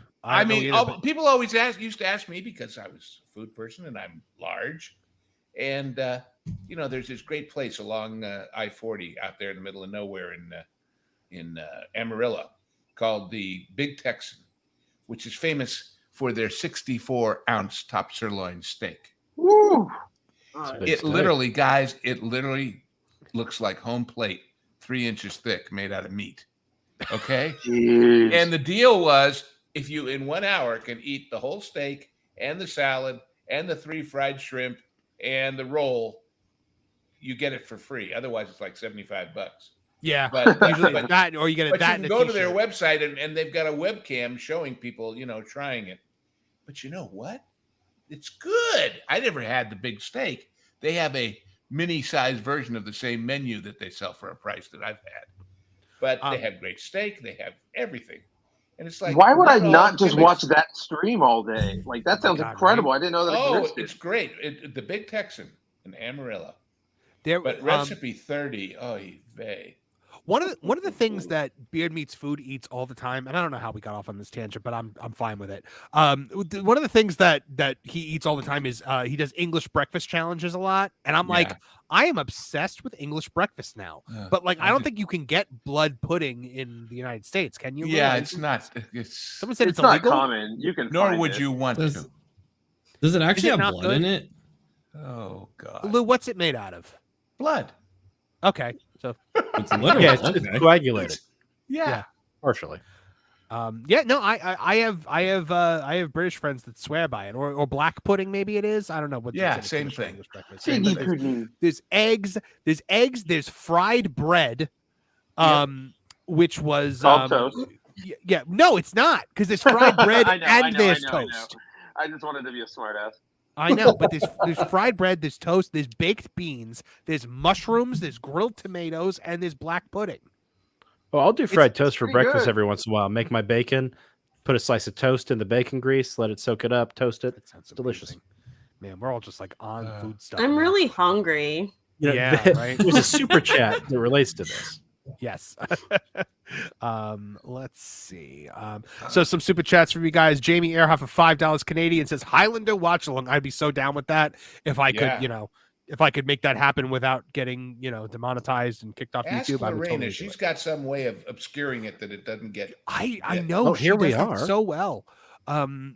Ruben Hart for $10. Congratulations, Marv. Thank you very much. And he goes, a question for the panel. What are your thoughts on the TV show Red Dwarf? That's a Has great anyone watched show. it? Yeah. I never got into it. Yeah, Trish, what is Red Dwarf? I've never heard of it. It's British, and it's like Yeah, it's very. I don't know how to describe it. It's like they're in space, and there's I can't, honestly I can't explain it. It's just like one of the. It's like one of those irreverent. Yeah, because I've watched it too. It's like one of those irreverent British comedy things about just in space. I don't even know how to describe it. They call It's it like an IT crowd in space. They call it on It's like a sci-fi show that's just very aware that Yeah. it's sci-fi.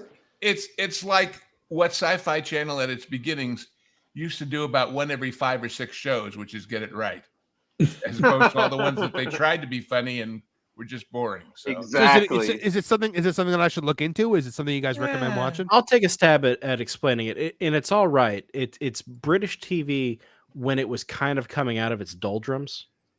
Yeah. It was getting better, but it wasn't quite there yet. But the setup of Red Dwarf, Red Dwarf is the name of the ship. And you've got this low-level maintenance guy named Lister. I think he's trying to slough off of work, and he sleeps in a stasis pod or something like that. Wakes up thousands of years later. The only other inhabitants of the ship are a cat species, the last surviving member of a cat species that evolved from his pet cat. Oh, jeez. A humanoid named Crichton, a humanoid robot named Crichton, and his immediate superior, who was also his bunkmate, who's super petty, but was turned into a hologram. And so he's survived this whole time. Marvin, did you ever play the Space Quest games? No, I've never. Yeah. No, I Okay. never Yeah. played those. Yeah. All right, I was going to say it's like Space Quest, only Yeah, British. it is. If it wasn't for Red Dwarf, Patrick Stewart would have never realized that he needed to lighten up while playing Captain Picard. Interesting. Oh, so Really? it's that old then. So it's not like a newer show. It's an older show. Oh, Yeah, I think it started in Yeah, this 88. is old. Oh, okay. Okay, that makes sense. Well, thank you very much, Ruben, and hope that answers your question. John JID 999 for 199, power to the 199, says best Food Network person. I like Alton Brown and Giada. Is that how you say that? Giada? Yeah. Giada De Laurentiis. Yeah. Oh, okay. well, All right. Well, we'll go around. Trish, who's your favorite Food Network person? I'm not a Food Network person at Yeah, all. I am. I'm That's not a either. guy thing more. I think like sitting and watching people, like you said, man versus food. I feel like that's people. Guys Yeah. like watching other guys eat large quantities of food and whatnot. But Trish, I'm not were you denying there? that. Were you there when Kevin Apollo ate the 4 quad stackers?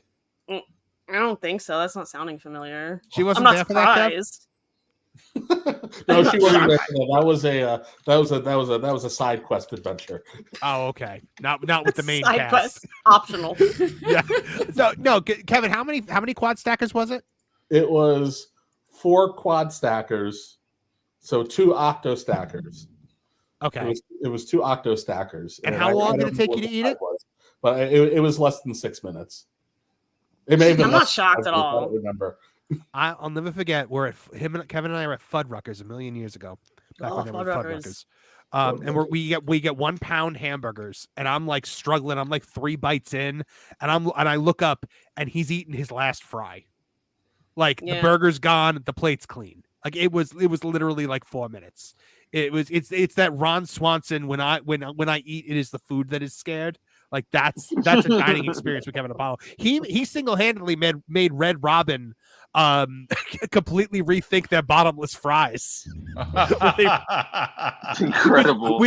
We would go to Red Robin and we'd be there for like 3 hours, and he would just keep ordering plates of fries. Like that episode of The Simpsons where Homer gets kicked out of the all-you-can-eat buffet. Yes, it's the all. Sir, you're going blind. I'm picturing more like I'm picturing more like the episode where he's in hell and the demons are like, "You like donuts, huh? How about a million of them?" And he just eats all of them, and the demons get so upset. Yeah. Come see Bottomless Pete, nature's cruelest mistake. Marge is just sitting there like, ah. Kevin's regularly finished meals I couldn't finish. I'm like, here, I can't finish the fries, and they'd be gone. Yep. My food would never go to waste if I couldn't finish it. Kevin Apollo, do you have a favorite Food Network person? Robert Irvine. Robert Irvine. Lauren, do you have a Food Network favorite? I'm not a Food Network watcher, but I'll recommend a YouTube channel. I like Sam the Cooking Guy. Oh, I'm gonna look that one up and write that one down. Lou, what do you think? Who's your favorite celebrity chef?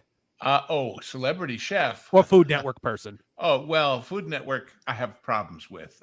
Okay. They have a history of, well, I'll just say it, poor ethics. Okay. Quite a history of that. They were genius to invent the idea of food as a sport. That's what they did. But the people involved in management and a lot of the chefs are not people I would want to be in business with, or I'll just say that and leave it at that. And and you understand in my career as a food and wine, as whatever, I mean, I've cooked with a lot of famous folks and ghostwritten cookbooks for famous folks, and there's some good people out there, but gosh, the devil's in the details. I'll shut up about it. You're a fascinating man, Lou. I am. You really and you are a sterling judge of character. Well, who would you say your favorites? Do you have a favorite celebrity chef then? Oh, that I've worked with? Just in general. I would say Jacques Pepin. Okay. Jacques Pepin is every bit as real as he seems, which is rare.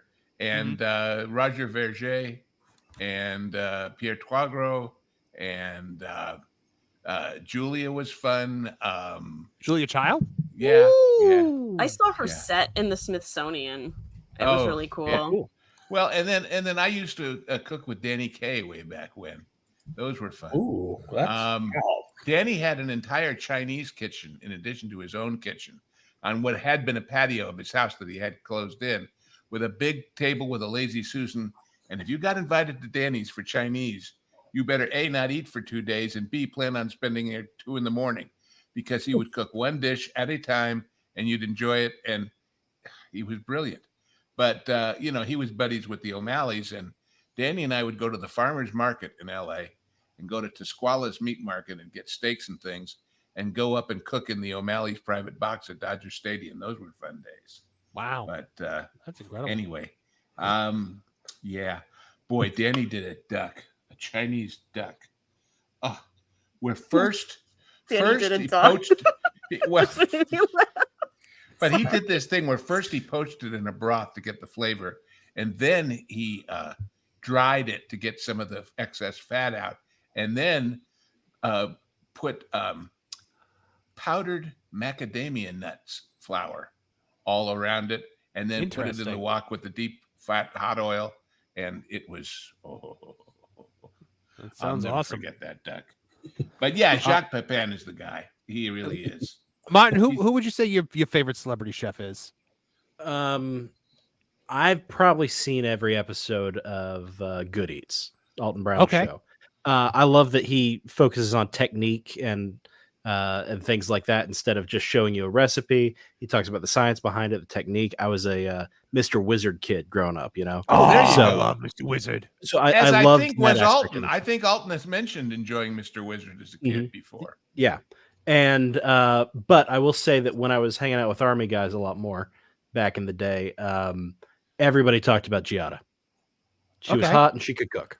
Well, Giada is hotter in person than you can imagine. For real. I don't know. I can imagine a lot.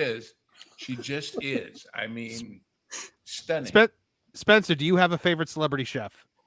I do not. I just kind of watch whatever is on the Food Network. So I'll just say watch the Iron Chef because the guy from John Wick 4 is Oh, the there you chairman. go. There you go. This Panana way. Oh, oh God, that was it bothered me. But that little more. Yeah, I know. It took me out of it at first, but then I got used to it. Now I'm like, hey, look, it's the chairman. He was also the Crow in the TV show The Crow. Oh yeah, I remember that show. Right, yeah. And I bloody love. show. I love Crow. I love that Crow TV show. What was the name of the show? Because it had like a subtitle. Stairway to Heaven. Stairway to Heaven. Oh, Stairway to Heaven, right? We did an episode of The Lost Guys about it. Oh, it's so good. Should be coming out in the near future. Yeah, Iron Chef. My God, those guys. Oh, they're Uh, amazing. They're amazing. They really are. I love Nolan. that show. That's the best one. And they're Nolan, all who's on your YouTube now. You know, you can find them. Various people What? have them. Oh, We have yes. to find that. Nolan, what is your favorite celebrity chef? Or who is your favorite? I was never a Food Network guy, so I'm that's fine. horribly also to answer this. My food show experience in my life was watching Chowder on Cartoon Network when I was like 12. So if that works as an answer, I hope. That works as an answer. No, look, I am a Gordon Ramsay guy. I love Gordon Ramsay. I love all of his shows. I love Hotel Hell. I love Kitchen Nightmares.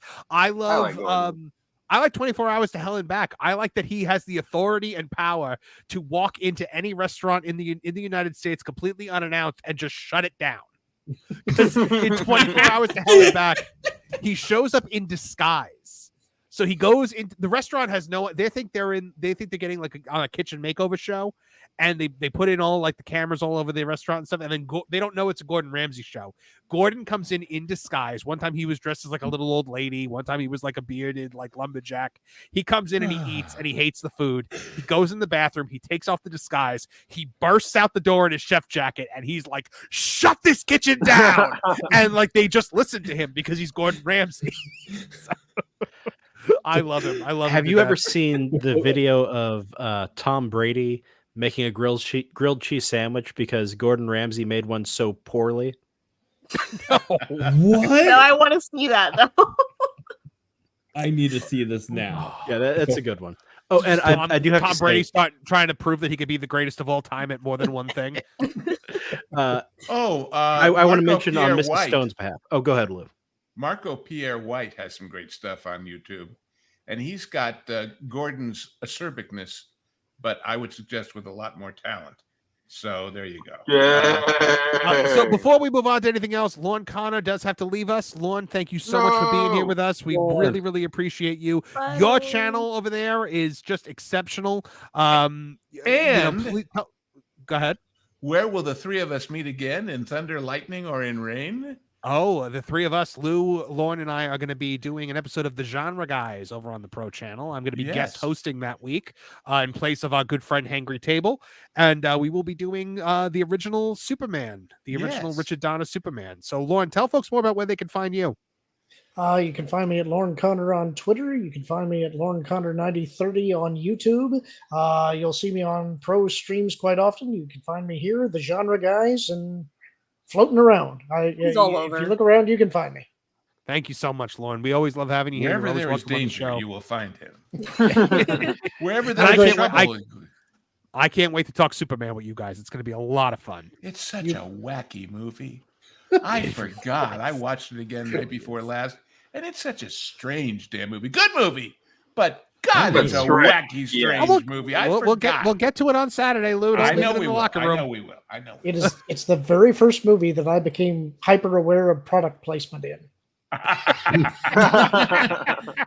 You'll believe a man can shill Have a great night, guys. Congratulations, Lauren. Marvin. Well Thank deserved. you, Lauren. Saturday. Thank you very Take much. care. Thank you for being here. Hi, Lauren. Before we change topics, I have a I have a chef story. So go ahead. a coworker of mine very famously made out with Bobby Flay in high school. What? Very famous. Now, was he a bear or was he? She is a she, not she was a she. That's a different conversation. Yeah, she was a she, and she made out with Bobby. I think she said behind the bleachers of their high school. Fantastic. That's so classic. You know. She's also a giant Bon Jovi right? fan. Okay, I think I like this woman. I feel like she's got like a little sass to her. I feel like I like her. Somehow I'm looking at Bobby Flay cast as in the music video of "How Do You Like Me Now?" You know, in the football field. With oh yeah. Oh Lord. Oh my goodness. Okay, so moving along. We got one more super chat. Ryan Matheson for 199 says best part of Lou's story was watching Kevin laugh. Oh well. Seems to be like a ongoing thing here today. It's just on funny stories and watching people laugh. Man, Lauren had tears streaming down his face during the Bear Week story. I didn't see it. Oh, I have to go back and look. You'll have to watch the replay, yeah. Which I was too busy watching the K turn, like the 15-point turn. Here's one. So the Joker 2. Is anybody excited about that movie? No, right? So I feel like we told the story in the first one. Yeah, I exactly. I knew they were going to make a second one. I knew it, and I was like, this should be on its own, but they're gonna make another one, and they're gonna go overboard instead of just leaving it as it is. And I saw Joker with a friend of mine, and when the lights came up, I turned to my friend, and the first thing I said to him was, "That never needs a sequel."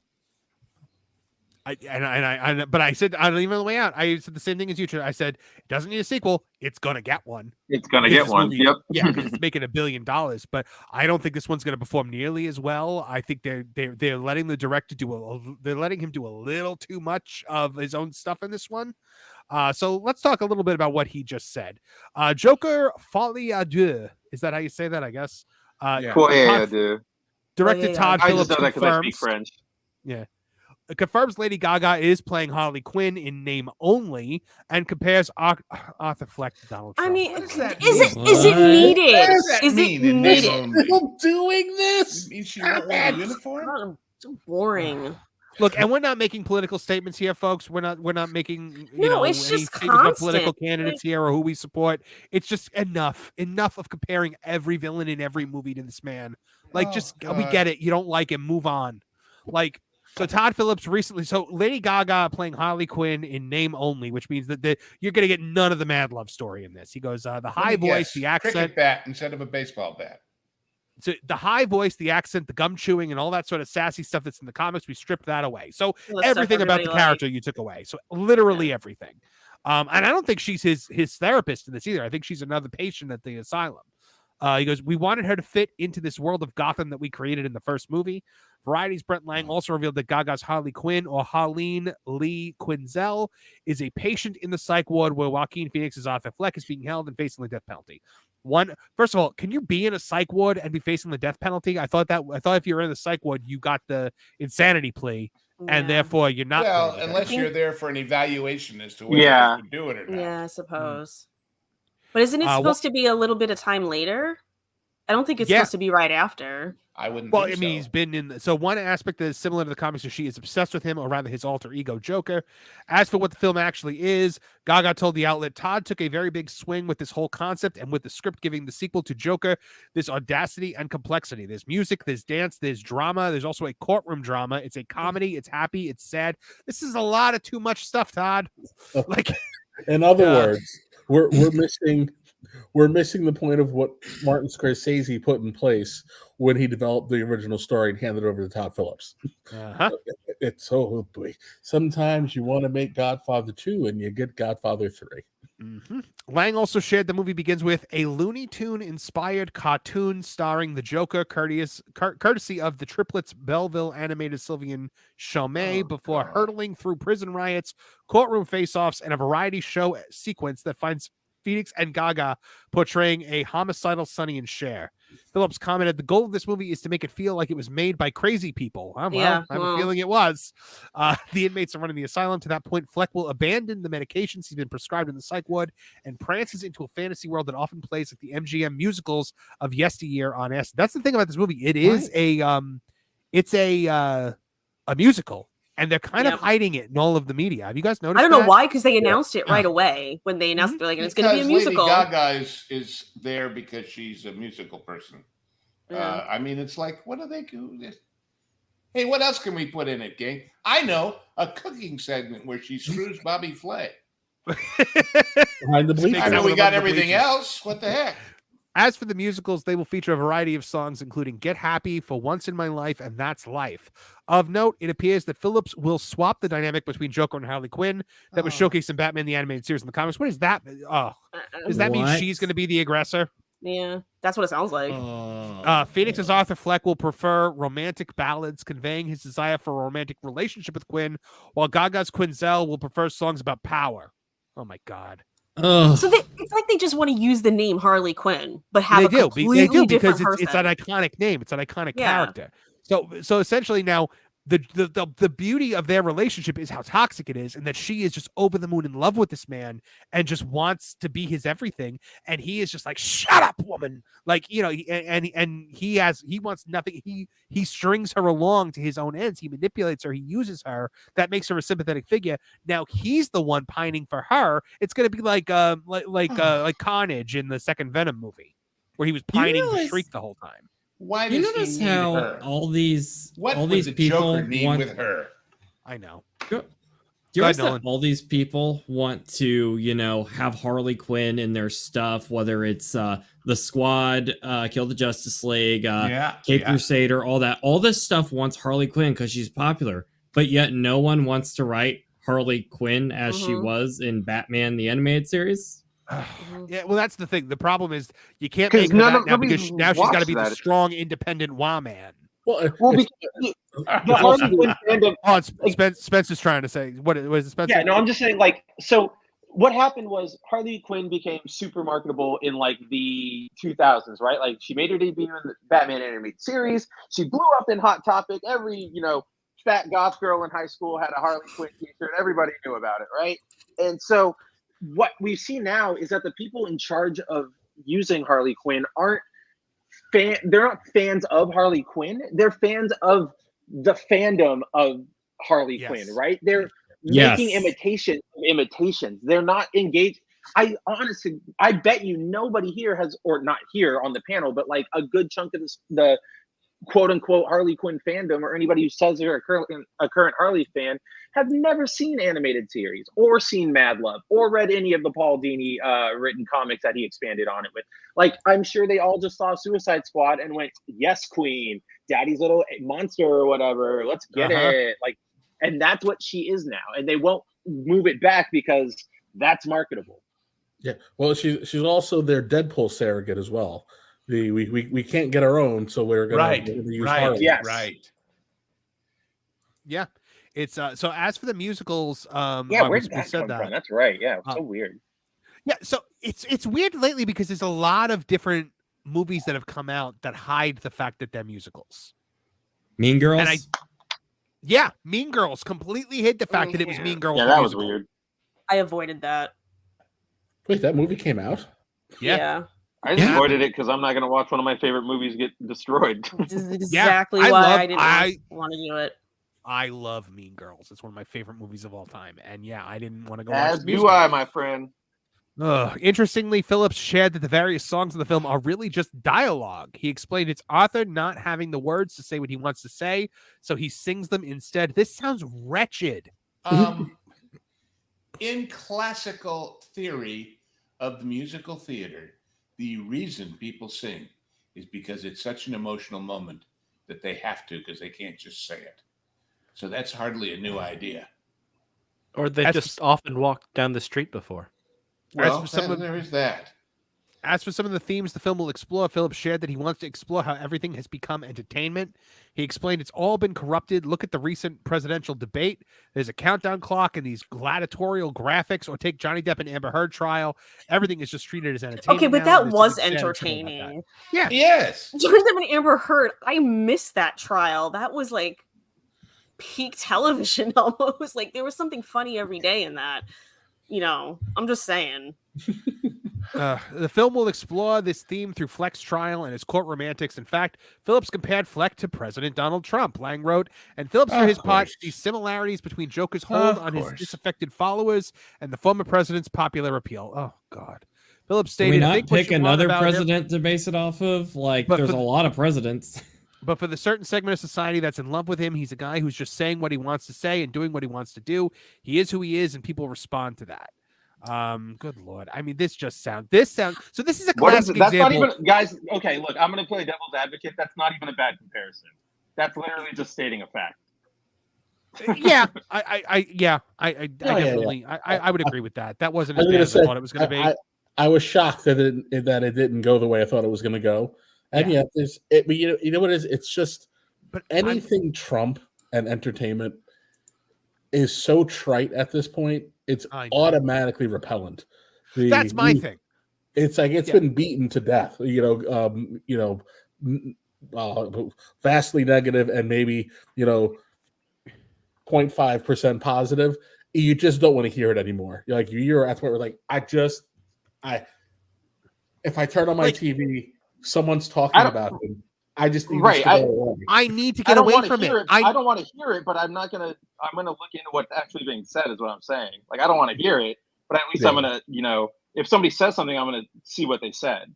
And this is the basis of my problem with woke media and the injection of identity politics into everything. It's, look, the world we live in, it is an absolute flaming just garbage show. And I need to escape from that world once in a while. And that's why I have entertainment. And when I go into entertainment and it's like, hey, here's a mirror shined up to the world we live in today, I'm like, no, leave me alone. I'm trying to go to a world where immortal people fight each other with swords and chop each other's heads off and get their powers through lightning storms. Why can't I just have that? Everybody's looking for their I'm as mad as hell and I'm not going to take it anymore moment. But we already had that moment. Yeah. And now it's just time to laugh at them. I'm sorry. I just saw a great line about a certain van parked out a certain convention center. The line was, I went to the DNC, but all I got was this lousy vasectomy. Martin, what were you about to say? I was going to say, what I had hoped we would get out of the Joker movie when it was successful was a line of DC, call it Black Label, one-off Elseworlds kind of stories. Yeah, I think that's what everybody wanted. Yeah. But what we got instead was $1 billion movie, so of course they're making a sequel.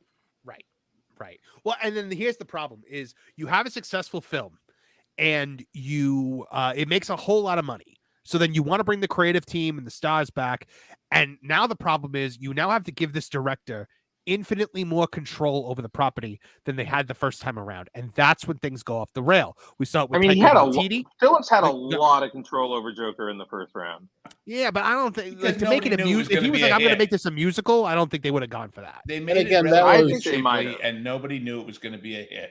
Yeah, and it made a lot of money. Right, but that still doesn't negate the point that Phillips had all the control there. Like this is just him still being him. Mm-hmm.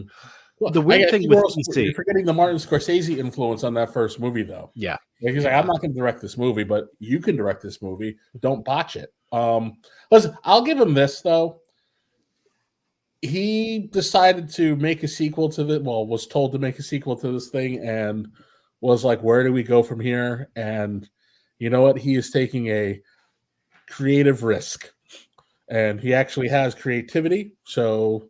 Maybe he sticks the landing. Maybe he doesn't. It's a bold move. It's a bold move, and I'll give the credit. Oh, for sure. It's a bold move, but it's a stupid move to talk this much about it before it comes out. Yes. Yeah, great point, Lou. Because this is the only interview he's given about it. During the article, they're giving away so much of the movie. Like that whole animated sequence at the beginning, that would be such a great way to hook in the viewers. Like you're shocked, you're like, okay, we're starting with a cartoon. That's kind of a throwback. Like, why are they telling so much about this movie outside of the fact that, you know, it has songs in it? That just sounds like you're going to make people mad the minute they get in that theater. I don't know. I feel like we're nitpicking this one too hard, guys. I really do. They gave us too many nits. I want to talk. I did want to mention just did. the phenomenon of directors who just go completely off the wall in their sequel, and I think some of the best examples of that you've got Patty Jenkins with Wonder Woman, the first Wonder Woman, and was fantastic. Second one was awful. The second I didn't one even bother was to see the second one. Oh, they lucky turn you. I her. wish I had. They turn her into a sexual predator in that movie. Well, Not just a you can't predator, give an her that- actual offender. Yeah, you can't give her that much credit because the first one was saved by Jeff Johns and your boy Zack Snyder.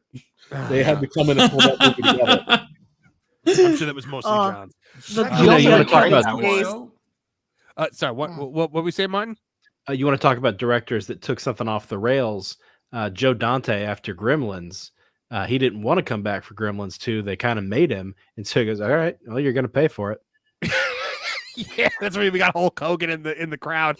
But well, you look at something like Rob Zombie with Halloween, when they were like, "We want you to make a Halloween 2," and he was like, "Nope, I don't want to make a Halloween 2." And they're like, "All right, we're gonna have somebody else do it." And he's like, "Oh no, you're not." And so he came back in and just killed the entire franchise by going completely. I mean, that's off what the rails. Wachowskis did with The Matrix, and I kind of respect that. I respect movies like that. Yes, that was fun. When it was funny when the doesn't- Wachowskis purposely did that with The Matrix. It doesn't always go bad in that situation. The famous story they tell is that after The Good, the Bad, and the Ugly, they finally came to Leone and said, okay, you can come make a movie in Hollywood with the real West. And he said, I'm bored with Westerns. I want to do a gangster movie. And they said, no. He said, no, I want to do my... So we wound up with both Once Upon a Time in the West and Once Upon a Time in America, and they're both masterpieces. Well, but that original theatrical cut of Once Upon a Time in America was a travesty, and it was edited by, I think, the guy whose only other editing credit to that point was Police Academy 3 or something like that. Well, and then now look at another great example of this. Taika Waititi with he made Thor Ragnarok, and people generally like that That's movie. my favorite. But so people Ragnarok's my generally like favorite. that. People generally like that movie. I like it. I think it's fun. Yes, it does rewrite a lot of the characters for the sake of it being Taika Waititi.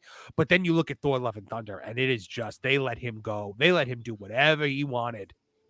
You know, And in what your was that, opinions Nolan? on Thor Ragnarok, not to go too much off tangent here, but you were saying how you liked some of the decisions they made with that. At the time, I remember seeing that, and that was one of my favorite superhero movies ever made. But after, I think it was a few months ago, after I found out Taika didn't take the thing seriously. He was basically just mocking what he was making. I just can't help view the film in a completely different that was lens Love and now. Thunder. It's almost that, I totally skipped out on that one because I didn't like where the series was going. But looking back at Ragnarok now, it's kind of like, well, it's like you have like your brother or sister or something like that, and you're allowed to make fun of them. But if a stranger starts making fun of them, then the red flags start going up. And now looking back at Thor Ragnarok, I'm like, you weren't laughing with us. You were laughing at us. Yeah. And I don't know, it kind of taints the movie a bit for me. It's a little That's food for thought. fair. Trish, are you a Taika Waititi fan because of What We Do in the Shadows? Yeah, I mean, I wouldn't say I'm like someone who follows everything he does and has to see it, but I generally like what I've seen. Like, I haven't finished What We Do in the Shadows. I've just been doing that with shows lately where I'm just like, oh, I'm watching it, and then I just stop and I don't go back. But I love What We Do in the Shadows. Like, I laughed my head off. A little less as it went on, but that's natural, I think. Yeah. But I wouldn't, I mean, I don't, if that is the attitude, I'm like, I get that he's irreverent and stuff like that. So, like, my tolerance is kind of high, but if there's a level of, like, thinking you're too good for it, I mean, like in Thor: Love and Thunder, when we have a love triangle between Thor and his two hammers, like it's terrible. It's absolutely terrible. That movie is putrid. You can break it down by the two reenactment scenes. Yeah. Where, in Ragnarok, there is With you Matt know, Damon? yeah. There's an actual reverence for what's come before, and then in Love and Thunder, you're just straight mocking. You're mocking everything in the recap, and it told you everything you needed to tell about how to approach the two movies, and it didn't need to go that way, unfortunately. But again, that's there's you have the director, and then there's also the boss. There's also the studio boss who probably Could should have reined it in. Get this back on track. I want to know why we aren't seeing these budgets on the screen. The movies are not looking any better. Sometimes even they're looking worse than they used to. Yeah, and they're they spending do. so much more, and inflation doesn't explain it. You look at Marvel, like this is the studio that gave us that Thanos in Infinity War, and he looked good. And now this is the same studio that's given me Quantumania and the Eternals, and like the effects in these movies are terrible. It's like I'm not to make this, but it's DC level, visual effects. And I hate that I have to make that, I hate that I have to make that comparison, but that's what it is. But folks, all good things must come to an end. We have got to bid farewell to our friend Lou Wasserman's Ghost for the evening. Lou, thank you for being here. Thank you for sharing your stories with us. And so much congratulations on your success. And thank you. We look forward to proving that a Marvin can fly. Yes, with Lauren. We'll be doing that on the genre guys nights. this week. So can't wait. Fun. And All everybody, I love you all. I really do. Well, Nolan, I don't know. But anyway. Not even here to defend himself. Oh, well, not my type, all right. Well, Kevin, beware the bears. They're everywhere. I think you need a picnic basket. I have heard that a couple people have said, "Hey, boo boo" to him this week. Oh, yeah. Well, no, just hey, boo. Just hey, boo. Yeah. Oh, God. They're getting ready for Halloween. Yeah. All right. Good night, Lou. Thank you good night, very much for everybody. being here. So long. Thanks. Always a pleasure. Lou Wasserman's Ghost, everybody. The man, the myth, the legend. All right. So, last thing I really want to talk about tonight, or last thing I think that we're going to have time for, is we need to talk about the fact that Phoebe Waller-Bridge's career apparently is imploding, and that's a good thing, folks, because she is Hollywood cancer. So Hollywood insiders reportedly believe that Amazon and Phoebe Waller-Bridge's live-action Tomb Raider will not come to fruition. Now, this is from That Park Place and John F. Trent, and there she is right now, the woman that killed Indiana Jones. Can you believe that I don't believe she was supposed to be Lara Croft, but she was writing the script. So new reports suggest that many Hollywood insiders believe that Amazon and Phoebe Waller-Bridge's live-action Tomb Raider series will never see the light of day. The new report comes from Leslie Goldberg at Puck and notes, Amazon is now searching for a star to play Lara Croft in a live-action Tomb Raider series written by Waller-Bridge that has many insiders placing bets on whether it will ever come to fruition. One insider allegedly told the outlet, that's a deal for saving face. Amazon and MGM Studios announced that it was bringing Phoebe Waller-Bridge on board to write and executive produce the show in the wake of Indiana Jones and the Dial of Destiny bombing at the box office, where she played Helena Shaw. In a press release in May, the company announced today at its inaugural upfront presentation, Prime Video announced that it has ordered a Tomb Raider series with Phoebe Waller-Bridge, Fleabag, set as writer and executive producer. The series is based on the iconic Tomb Raider video game franchise, which follows the adventures of world-famous archaeologist and adventurer Lara Croft. It added the project comes as part of a deal between Crystal Dynamics and Amazon MGM Studios, originating through DJ2's first look deal with the studio to develop additional Tomb Raider stories and series and films. Tomb Raider will premiere exclusively on Prime Video in more than 240 countries and territories worldwide. Waller-Bridge commented on it and said, I'm going to ruin this franchise the way I ruined Indiana Jones. Now, she said, if I could tell my teenage self this was happening, I think she'd explode. Tomb Raider has been a huge part of my life, and I feel incredibly privileged to be bringing it to television with such passionate collaborators. She added, Lara Croft means a lot to me, as she does to many, and I can't wait to go on this adventure, bats and all. Amazon MGM Studios head Jennifer Salke, who is a J.J. Abrams disciple, I might add, says, I'm so happy to announce that we have ordered the epic globe-trotting series Tomb Raider from the incredibly gifted Emmy Award winner Phoebe Waller-Bridge and team of Crystal Dynamics. Fans and newcomers can look forward to blah. Yeah, we get it. Everyone loves Phoebe Waller-Bridge. Everyone's saying this is going to be good, but yeah, people are saying that this ain't happening. So, what do you guys think? Is this a like? Thank goodness this isn't happening, or Hallelujah! As a content creator, I weep because this was ripe for big time Acolyte vibes, right? Oh yeah, I don't understand. I never watched Fleabag. I guess people liked it, but aside from Fleabag, everything else that she has touched has been an unmitigated disaster. She made she helped rewrite a James Bond movie that no one liked. Which one did she rewrite? The last one. What's the name of the No Time to Be Entertaining? What else did she touch? It's just like everything she gets her grubby little hands into. It's an over injection of witty, usually British female sarcasm at the expense of the actual hero of the story. Trite joke after trite joke. Let's go get a drink. That is everything I've ever seen her write. I may have skipped a scene or two, but that's kind of it in a nutshell. I did not want that with Lara Croft. I want butt kicking. I want swinging from vines. I don't know. I just give me everything from the original games. Obviously, it's not the early 2000s, so obviously the mommy milkers aren't going to be enormous. They'll be proportionate to normal human beings. Right. But like aside from that, you less polygons. Yeah, go look for some stupid treasure and shoot some people. I don't need a bloody lecture. But that's what Tomb Raider has become. I mean, you're looking at what the next Tomb Raider game, and she's got this like cast of diverse characters with like disabilities and stuff, and oh gosh, and this anime, this Netflix show that they've got coming out. Spencer, what have you heard about the Netflix show? I haven't heard anything. I just think it looks completely terrible. I have zero interest in it. It just I hate the fact that it's another Western cartoon going, we're anime, and it's like you have worse animation than Justice League Unlimited from like 12 years ago. You aren't anything. It worked one time making an American anime, and that's called Avatar: The Last Airbender, and it's wonderful. Teen Titans worked. Yeah, Martin Stone, were you a Tomb Raider guy? No, not really. I wasn't against it. I just I kind of thought the gameplay was a little off. I mean, once you got into it, fine, but like, you had to be lined up just right on the switches, and it wasn't forgiving enough. Mm-hmm. I get that. I actually really enjoyed the one where she was on like the Origin game that they did, where she was on the island, like in the boat with the bow and arrow. She's younger.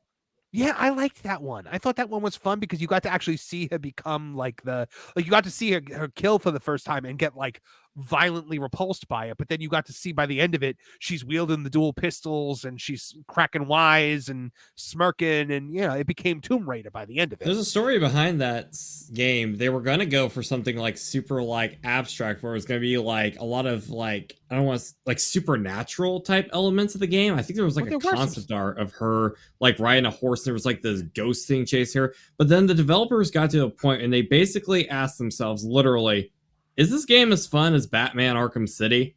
And they were like, no. So they retooled the game, changed it around, and it became Tomb Raider 2013. And then they later decide, hey, let's just keep doing that again and again to where it doesn't resemble OG Tomb Raider anymore. And I will say to the fans who enjoyed the remasters, enjoy that while you had it, folks, because if it shows anything that's happening with Tomb Raider lately, immediately the people behind the recent games were throwing in their hat into the ring. It's like, yep, we're happy about these Tomb Raider remasters.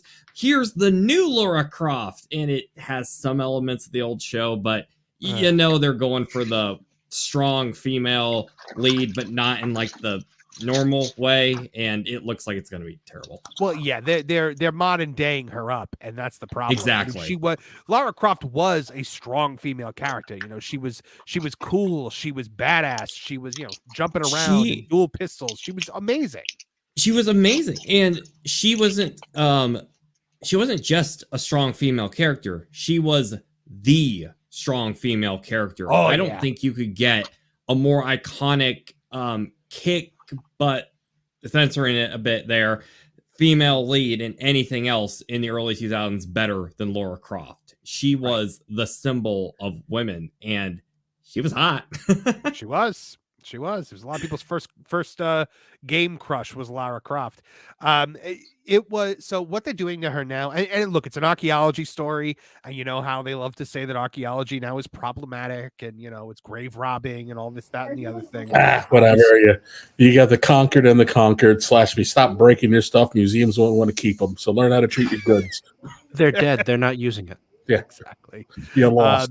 Heaven forbid we learn anything. Right. You know. True. Well, we saw it in we saw it in Indiana Jones where Phoebe Waller-Bridge like lectures him about like, you know, stealing from other cultures. We saw it in, and we were gonna, if this comes out, I guarantee you we're gonna see Lara Croft raiding tombs to put items back from a museum as opposed to going in to try to get items. And the villain will be a white male.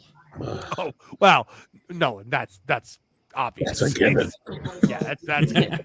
But Phoebe Waller-Bridge, I think she was the lead in what might be the biggest financial bomb in the history of Hollywood in this Indiana Jones movie, based on the amount of money that was spent on this movie versus the amount that it brought in. I mean, this movie cost what, $300 million to make, and it brought in nothing, and that is all on Phoebe Waller-Bridge that they told us about. Yeah, that's true. Well, there were only so endless far. reshoots. So from what we heard, right, Mon? Yeah. Endless reshoots where some things were so much worse. What were you saying, Mon? I was saying the biggest flop so far, because we got some stuff coming out that's been reshot 3 or 4 times already. You still have the ad campaigns. Snow White is one of those. Mm-hmm. Oh, Snow White is going to be a major one. Captain America Borderlands just happened, and that was a huge bomb. I mean, that one, how much money did that movie even make, Borderlands? Do you know when I learned that was a movie? When I heard that no one went to see it. Damn. I literally didn't know it was a movie until everyone was talking about how no one went to see it. And I was like, wow. So as of 2 days ago, the film has earned just $18.6 million worldwide, according to Box Office Mojo. Yikes. I wonder which of its actors' salaries that would cover. Probably none of them. Jack Black alone, because Jack Black's in it, right? Yeah, but he just does audio, right? He does voiceover for I guess so. Yeah, but still, an animated character. It cost over $100 million to make, and it had Kate Blanchett and Jamie Lee Curtis and Jack Black in it. So Kevin Hart, right? Kate And Kevin Blanchett Hart. was in that? yeah, Jamie apparently That's not, She's the not a name I star. would have expected. I literally know nothing about it, but it's like I know enough to know I wouldn't have ever guessed she'd be in it. Like I just don't see her as that type of actress, I guess. So it's all right. Just Do blew you also my mind that do you envision her as a mid-20s like femme fatale bounty hunter? Because that's the role she was playing. Oh no, I see her as being like prim and proper a lot. she's I don't Galadriel. Nope. She's real Galadriel. I'll give Kate Blanchett this. She will kind of do anything. I think if it looks like it's going to entertain her. That is true. That is true. That's very- We can give her that. I'm up for giving her that. Yeah. I don't have anything against her. I was just surprised to hear that she was in that. All right. Well, does anybody else have anything pressing they wanted to bring up? Because if not, I think I'm fresh out of material here, and I think it might be time to bring it home, as they say in the world of wrestling. Bring it home, brother. All right. Well, guys, thank you so much for showing up. Thank you to everyone that super chatted. I truly, truly appreciate the support. It's thanks to you guys that we got to where we are, that we're not even 3 months in, with 2,500 subscribers. I am like so floored. And not even that, we're almost at 2,900. This is growing by leaps and bounds every single day, and it is because of you guys enjoying what we're putting out there and coming. I mean, I'm floored by the response tonight. I'm floored by the response we've been getting. I'm constantly amazed every single day when the subscriber count goes up. I never thought that prop it up in front of a camera and talking about the things that piss me off would resonate with people the way it has. And I truly appreciate it. And it's given me the opportunity to make such wonderful friends in this world. I mean, Trish and Kevin, I already knew you guys. You were already my friends. But people like Martin, people like Spencer, people like Nolan, people like Culture, Lou, Jonas, Erica, WW Pro, Ron, all the wonderful people that you guys saw here tonight. Alon, I'm floored by it. It's and of course all you guys, the guys in the chat, you guys who reach out to me through YouTube comments or through tweets. What an amazing community. We also have a Discord server, by the way. I don't know if you guys know. If you guys want to join our Discord server, there are. We do have tabs for wrestling, but we also have tabs for Tooneytown TV as well. So if you follow AEW Disciplinary Committee in his bio, he's got a link to join the Discord server. So you guys can always come and join that if need be. Kevin Apollo, before we ended, you had a story you wanted to tell about Sailor Moon, I think, right? Yeah. So hit us. Is this to celebrate the milestone? This is our celebrate the milestone Kevin Apollo story, so don't go nowhere, folks. All right.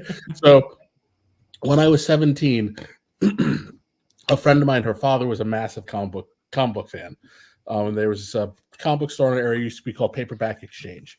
The guy who owned it, well, actually was a Holocaust survivor. He was an infant who was rescued. So we all went to this particular store, and one day, her dad decides that he's going to throw his own comic book convention. He used to go to the Big Apple Comic Con all the time, and he would walk us around, and it was a lot of fun to be around. So he, local high school, rents it out. He asks for my help, so I go help him. I'm checking everybody in. It's a good, fun night. He gives me super discounts on anything that I wanted.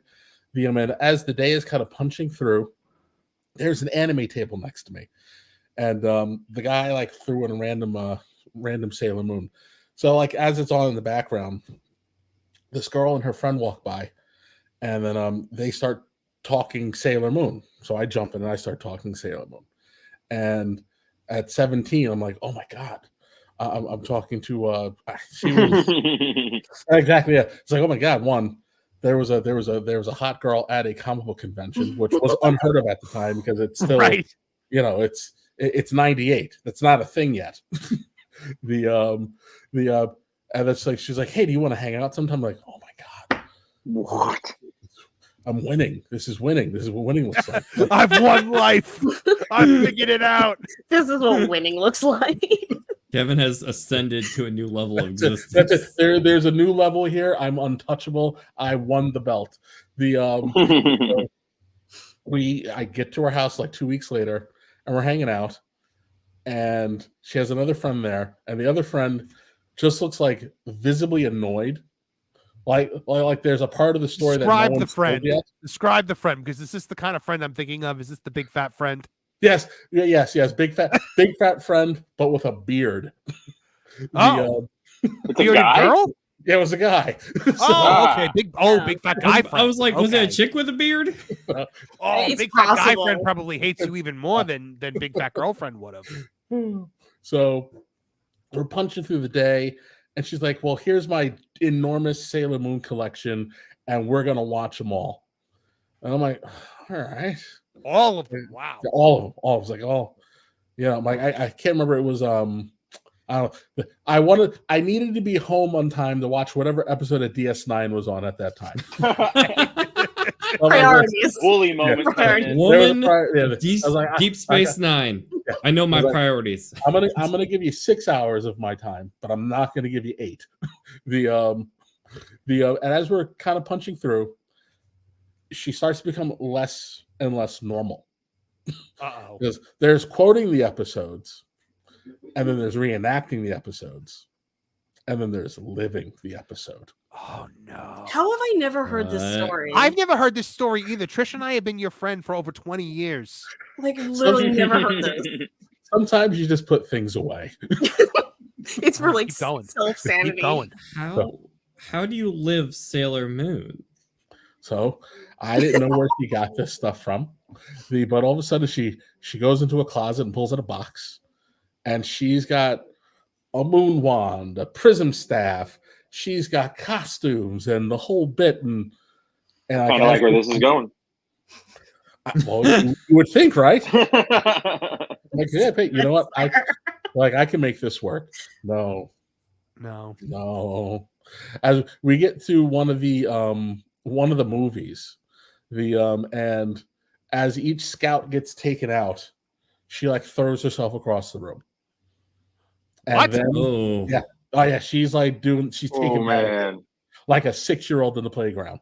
Yeah, just taking damage and crawling, and I'm like, I have in fact seen Shakespeare in the Park, and this is as unsettling as the first time you see Shakespeare in the Park.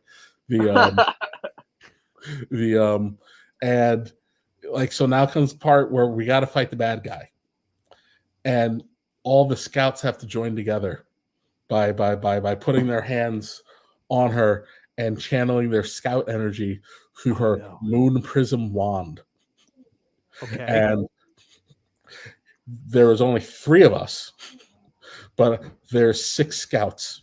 So everybody has to scream their respective whatever prism power. And because I could not get the Japanese right, much to her ferocious disgust, she decided that please tell me you called Usagi Serena at some point. She freaked out. Yes. And murdered you. Listen, I only called her Serena. Serena and Darian. Yes. So then she settled for allowing us, or me, to say it in filthy English. And then I was like, I don't want to scream this. So there's now the internal battle starts happening in your head. It's like, where is your Saiyan pride? Yes. On one side of my head. And the other one's going, if you don't do this, you'll never talk to her again. And yeah. Do you really want to? So and then I was like, but if I don't say it, do I escape from this basement? So no. That's kind of what I thought. So then I'm like, all right, I'll do it. So then, I please tell me what you had to yell out. I can't remember which one it was because I had to do 3 of them. I had to do 3 of them. Oh, three different times, which involved me moving from one side of her body to the other, and then back. Oh my god, this is awesome! And because I was doing what was on screen, at it had to be Mars. I think Mars was like one of the last ones. I put my hand on her side, to which then got like, "I'm gonna murder you" eyes, because my hand was too low. But how was I supposed to know? Because I put my hand where Sailor Mars put her hand. Yeah. And then her fat friend leaves and goes, "She's got a weird touching thing." And I'm like, but I'm just doing what she told me. I'm doing what she asked me to do. Yeah. Why wouldn't she tell you to start with? I have a weird, I don't want to recite Sailor Moon like this thing. I have a weird normalcy thing. So I scream my Mars Prism power line, and I'm like, I think I'm gonna hit that dusty trail. Well, that old dusty trail. Did she allow you to leave? So I was allowed to leave. Well, she was probably done after the touching.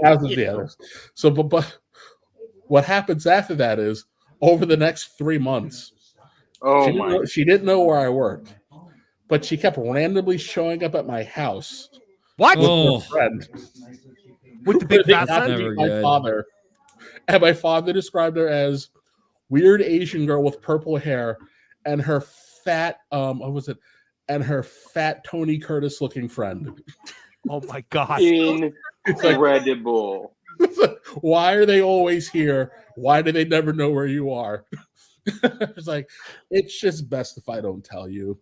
Because your father would have. You don't want to know that. Your dad, of all people, would have lost so much respect for you if he found out that you were yelling Mars Prism power in some girl's basement. that would have been like a big, like, you brought shame upon our house. I have no son. Oh, absolutely. It would have been a complete total ripping of the shirt. You would have been renamed. He would have no longer let you carry his name. I'm imagining in my mind that it goes differently, and it's like Misery with Kathy Bates. But that's where it was going. Right. Instead of Kathy Bates, it's a tiny Asian lady. And instead of writing a book, it's act out these scenes. You will throw this rose, and it will stick into the pavement. I can't. It's a rose. Throw the cock-a-doodie rose. Good Lord. Oh, Kevin Apollo, I can't believe I've never heard this story. Yeah, Trish seriously. Trish and I are both sitting here like we've been your friends for this long and we've never heard this story. It's coming up on 25 years, I think. Oh, man. I've never heard this story. The best part, so I see some friends, and so because she was I thought she was a little older than me, so she went to what was Rockland Community College. And I see one of my friends who is a student and goes, "Oh, you hung out with her? She's freaking psycho." I'm like, "Oh, I know that now." Nice to know. Would have been nice to know 48 hours ago. I would just like to point out, because here's the fact that you stayed and the fact that you played along with this, how obscure it was back in those days to find a hot geek girl who went to comic book conventions and things like that. Like, that was unheard of. We've all fallen into that trap. Like, I'm not even mad. Yeah. Like, I we all have a know. story of like, oh, cute girl into what I'm into. Oh, she's insane. But like, to me, Kevin showed like the most like respect. That like, it's props to him. He did it. Like he didn't get trapped. I'm not as strong of a man. Oh, Spencer, did you get trapped? Oh yeah, I those are stories for other days. There was just enough silence there that you almost didn't have to say anything. He had like a Vietnam flashback. I can hear the chopper blades. Do, do, do, do, do, do, do. Just get a mashed version of the Sailor Moon theme. None of you should know what it was like in Da Nang in 2013. A horror. I was in What the shit. 2010 was like. Oh man! Thank you, Kevin Apollo, for being my friend for 25 years, for being my co-host on the show, and for telling that story, because that is just the punctuation mark on our night that we needed tonight. Oh my goodness! All right, well, Nolan Thunder, tell us a little bit more about where we can find you and everything that you're up to. All right. Well, if you want to see more of my takes, if you like them, you can see them on That Gameplace. I over there with Marvin and Spencer, and we talk about video games, culture, just like we got amazing people there. If you want to hear a bit of people who like video games and like to talk about them, and we talk about some crazy stories. Recently, we talked about a prototype GameCube that made the rounds a bit. So if you're interested in that video dropped today. If you like to see my own personal work, instead of doing takes, I do like little documentaries with sprinkles of horror movie and comedy. I'm doing a video on Super Mario 64 about how it had an evil artificial intelligence apparently in every copy, and it's manipulating your game. So if you're interested in that, check out a video I have coming in the near future, hopefully. That's amazing. That's amazing. Kevin Apollo, remember when we used to talk about how the Wii was going to take over the world? Yes. Yes. I need to hear this story at some point. No, we used to say, like, I remember Kevin said to me, he was like, I woke up in the middle of the night and the Wii was on and I opened it and it said downloading from the internet. And I was like, oh God, it's learning. I didn't know it could do that. Yeah. The human I was race. excited to have a game system that was hooked up to the internet. Is that how Skynet becomes aware? The Wii was the first one that had like that always online mode that you could turn The blue glow. At least in the blue movies, they give glow. it a cool name, like Skynet or something like that. Uh-huh. We're pathetic if we get killed off by something called the Wii. With two eyes. Yes. Oh my goodness. All right. Martin Stone, tell folks at home more about where they can find you and what you're up to. Well, you can find me hanging out with Nolan Thunder and a Hangry Table doing The Lost Guys, which is lost media. It's not often things that aren't lost as much as woefully forgotten. Fantastic. Like, Fantastic. The Crow, Stairway to Heaven, as we talked about earlier. It's on That Park Place, the YouTube channel. If you're a member, that's how the best way to see it. And Martin's got amazing takes. You guys gotta hear what he has to say. I gotta watch more about it. Spencer Bakuli, what have you got going on over there at Bounding Into Comics and on your own channel? You know what? I'm just gonna say check out boundingintocomics.com if you want some news. Click on my name if you want to check out my YouTube channel. But mostly, congrats to you, Marvin. This is your stream. Everybody, make sure you you're sub to all the things Marvin does. T3PO, park plays, game plays, do all that because he deserves it. You deserve it, man. I'm so proud of you. And like everybody's been saying, it's only gonna like shoot upwards from here or like explode from here. So congrats and keep on going, amigo. Oh, thank you so much, Spencer. Well, Kevin, Trish, my two regular co-hosts here. Kevin Apollo, the sheriff of Tooney Town. Trish, the treasurer, I guess, or something like that. Who doesn't want to be the treasurer? Right? Like the so head honored. librarian. What do you, I don't know. You guys are, So much feeling. I don't know. You get a title. Kevin Apollo, you got anything going on wrestling wise or anything you want to promote other than maybe our stream for AEW All In this Sunday afternoon? I got nothing. Nothing. Trish, any closing words you'd like to share? I know you don't have a platform, but like, this is your platform. Yeah, this is my platform. Yeah. So yeah, tune in next time for my word. All right, guys. Thank you all so much. So much. You are all you make this worth you make life worth living. You make the day worth tackling. So thank you guys so much for everything. And we'll be here next week. We will see you guys next week, Thursday night, 8 p.m. Tooney Talk TV. And every single morning, we're dropping videos 7 a.m. typically Eastern Standard Time. We're going to be moving to 2 videos a day, hopefully sometime in September. I'm trying to figure out how to work that. But we're going to be adding channel memberships coming in September, so you guys can get even more exclusive content. We're gonna be doing some watch along, Sailor Moon stories. We're gonna be doing more things like Sailor Moon. We're gonna have Kevin Apollo stories. This show probably, who knows? But we are gonna have all of that great stuff. Oh, and by the way, we still have one more super chat to get to. I realize. The John JID 999, a good friend, says, talking about Todd Phillips, this director is like Tony Khan booking Forbidden Door. Yes, he is, John. Yes, he is. 100% correct. Thank you guys for reminding me about that also. As I'm closing up the show, the private chat was like lighting up like a Christmas tree. Like, Marv. Thank you guys again for joining us every single day, every single week. I want to hear more from you guys about what you would like to see in on a for channel memberships, what you guys would want to experience. So let me know. Comment in videos, comment on the community tab where I posted the question earlier. Reach out to me on Twitter, anything you guys want to do for that. And there will be more access to be able to chat with me directly through the channel membership. So, yep, hope you guys will join with us. From all of us here at the Tooney Town channels, I'm Marvin, the Movie Monster. Now get out of here! Now, Perry the Platypus, feel the wrath of my thank you-inator! Thank you, you piece of trash. Thank you. Thank you. Thank you! Oh, I suppose you want me to say thank you. But you know what? Saying thank you is like jobbing. Thank you! I got a little message. Thank you. Ooh, yeah! Oh, thank you! Oh, thank you! Thank you! Thank you!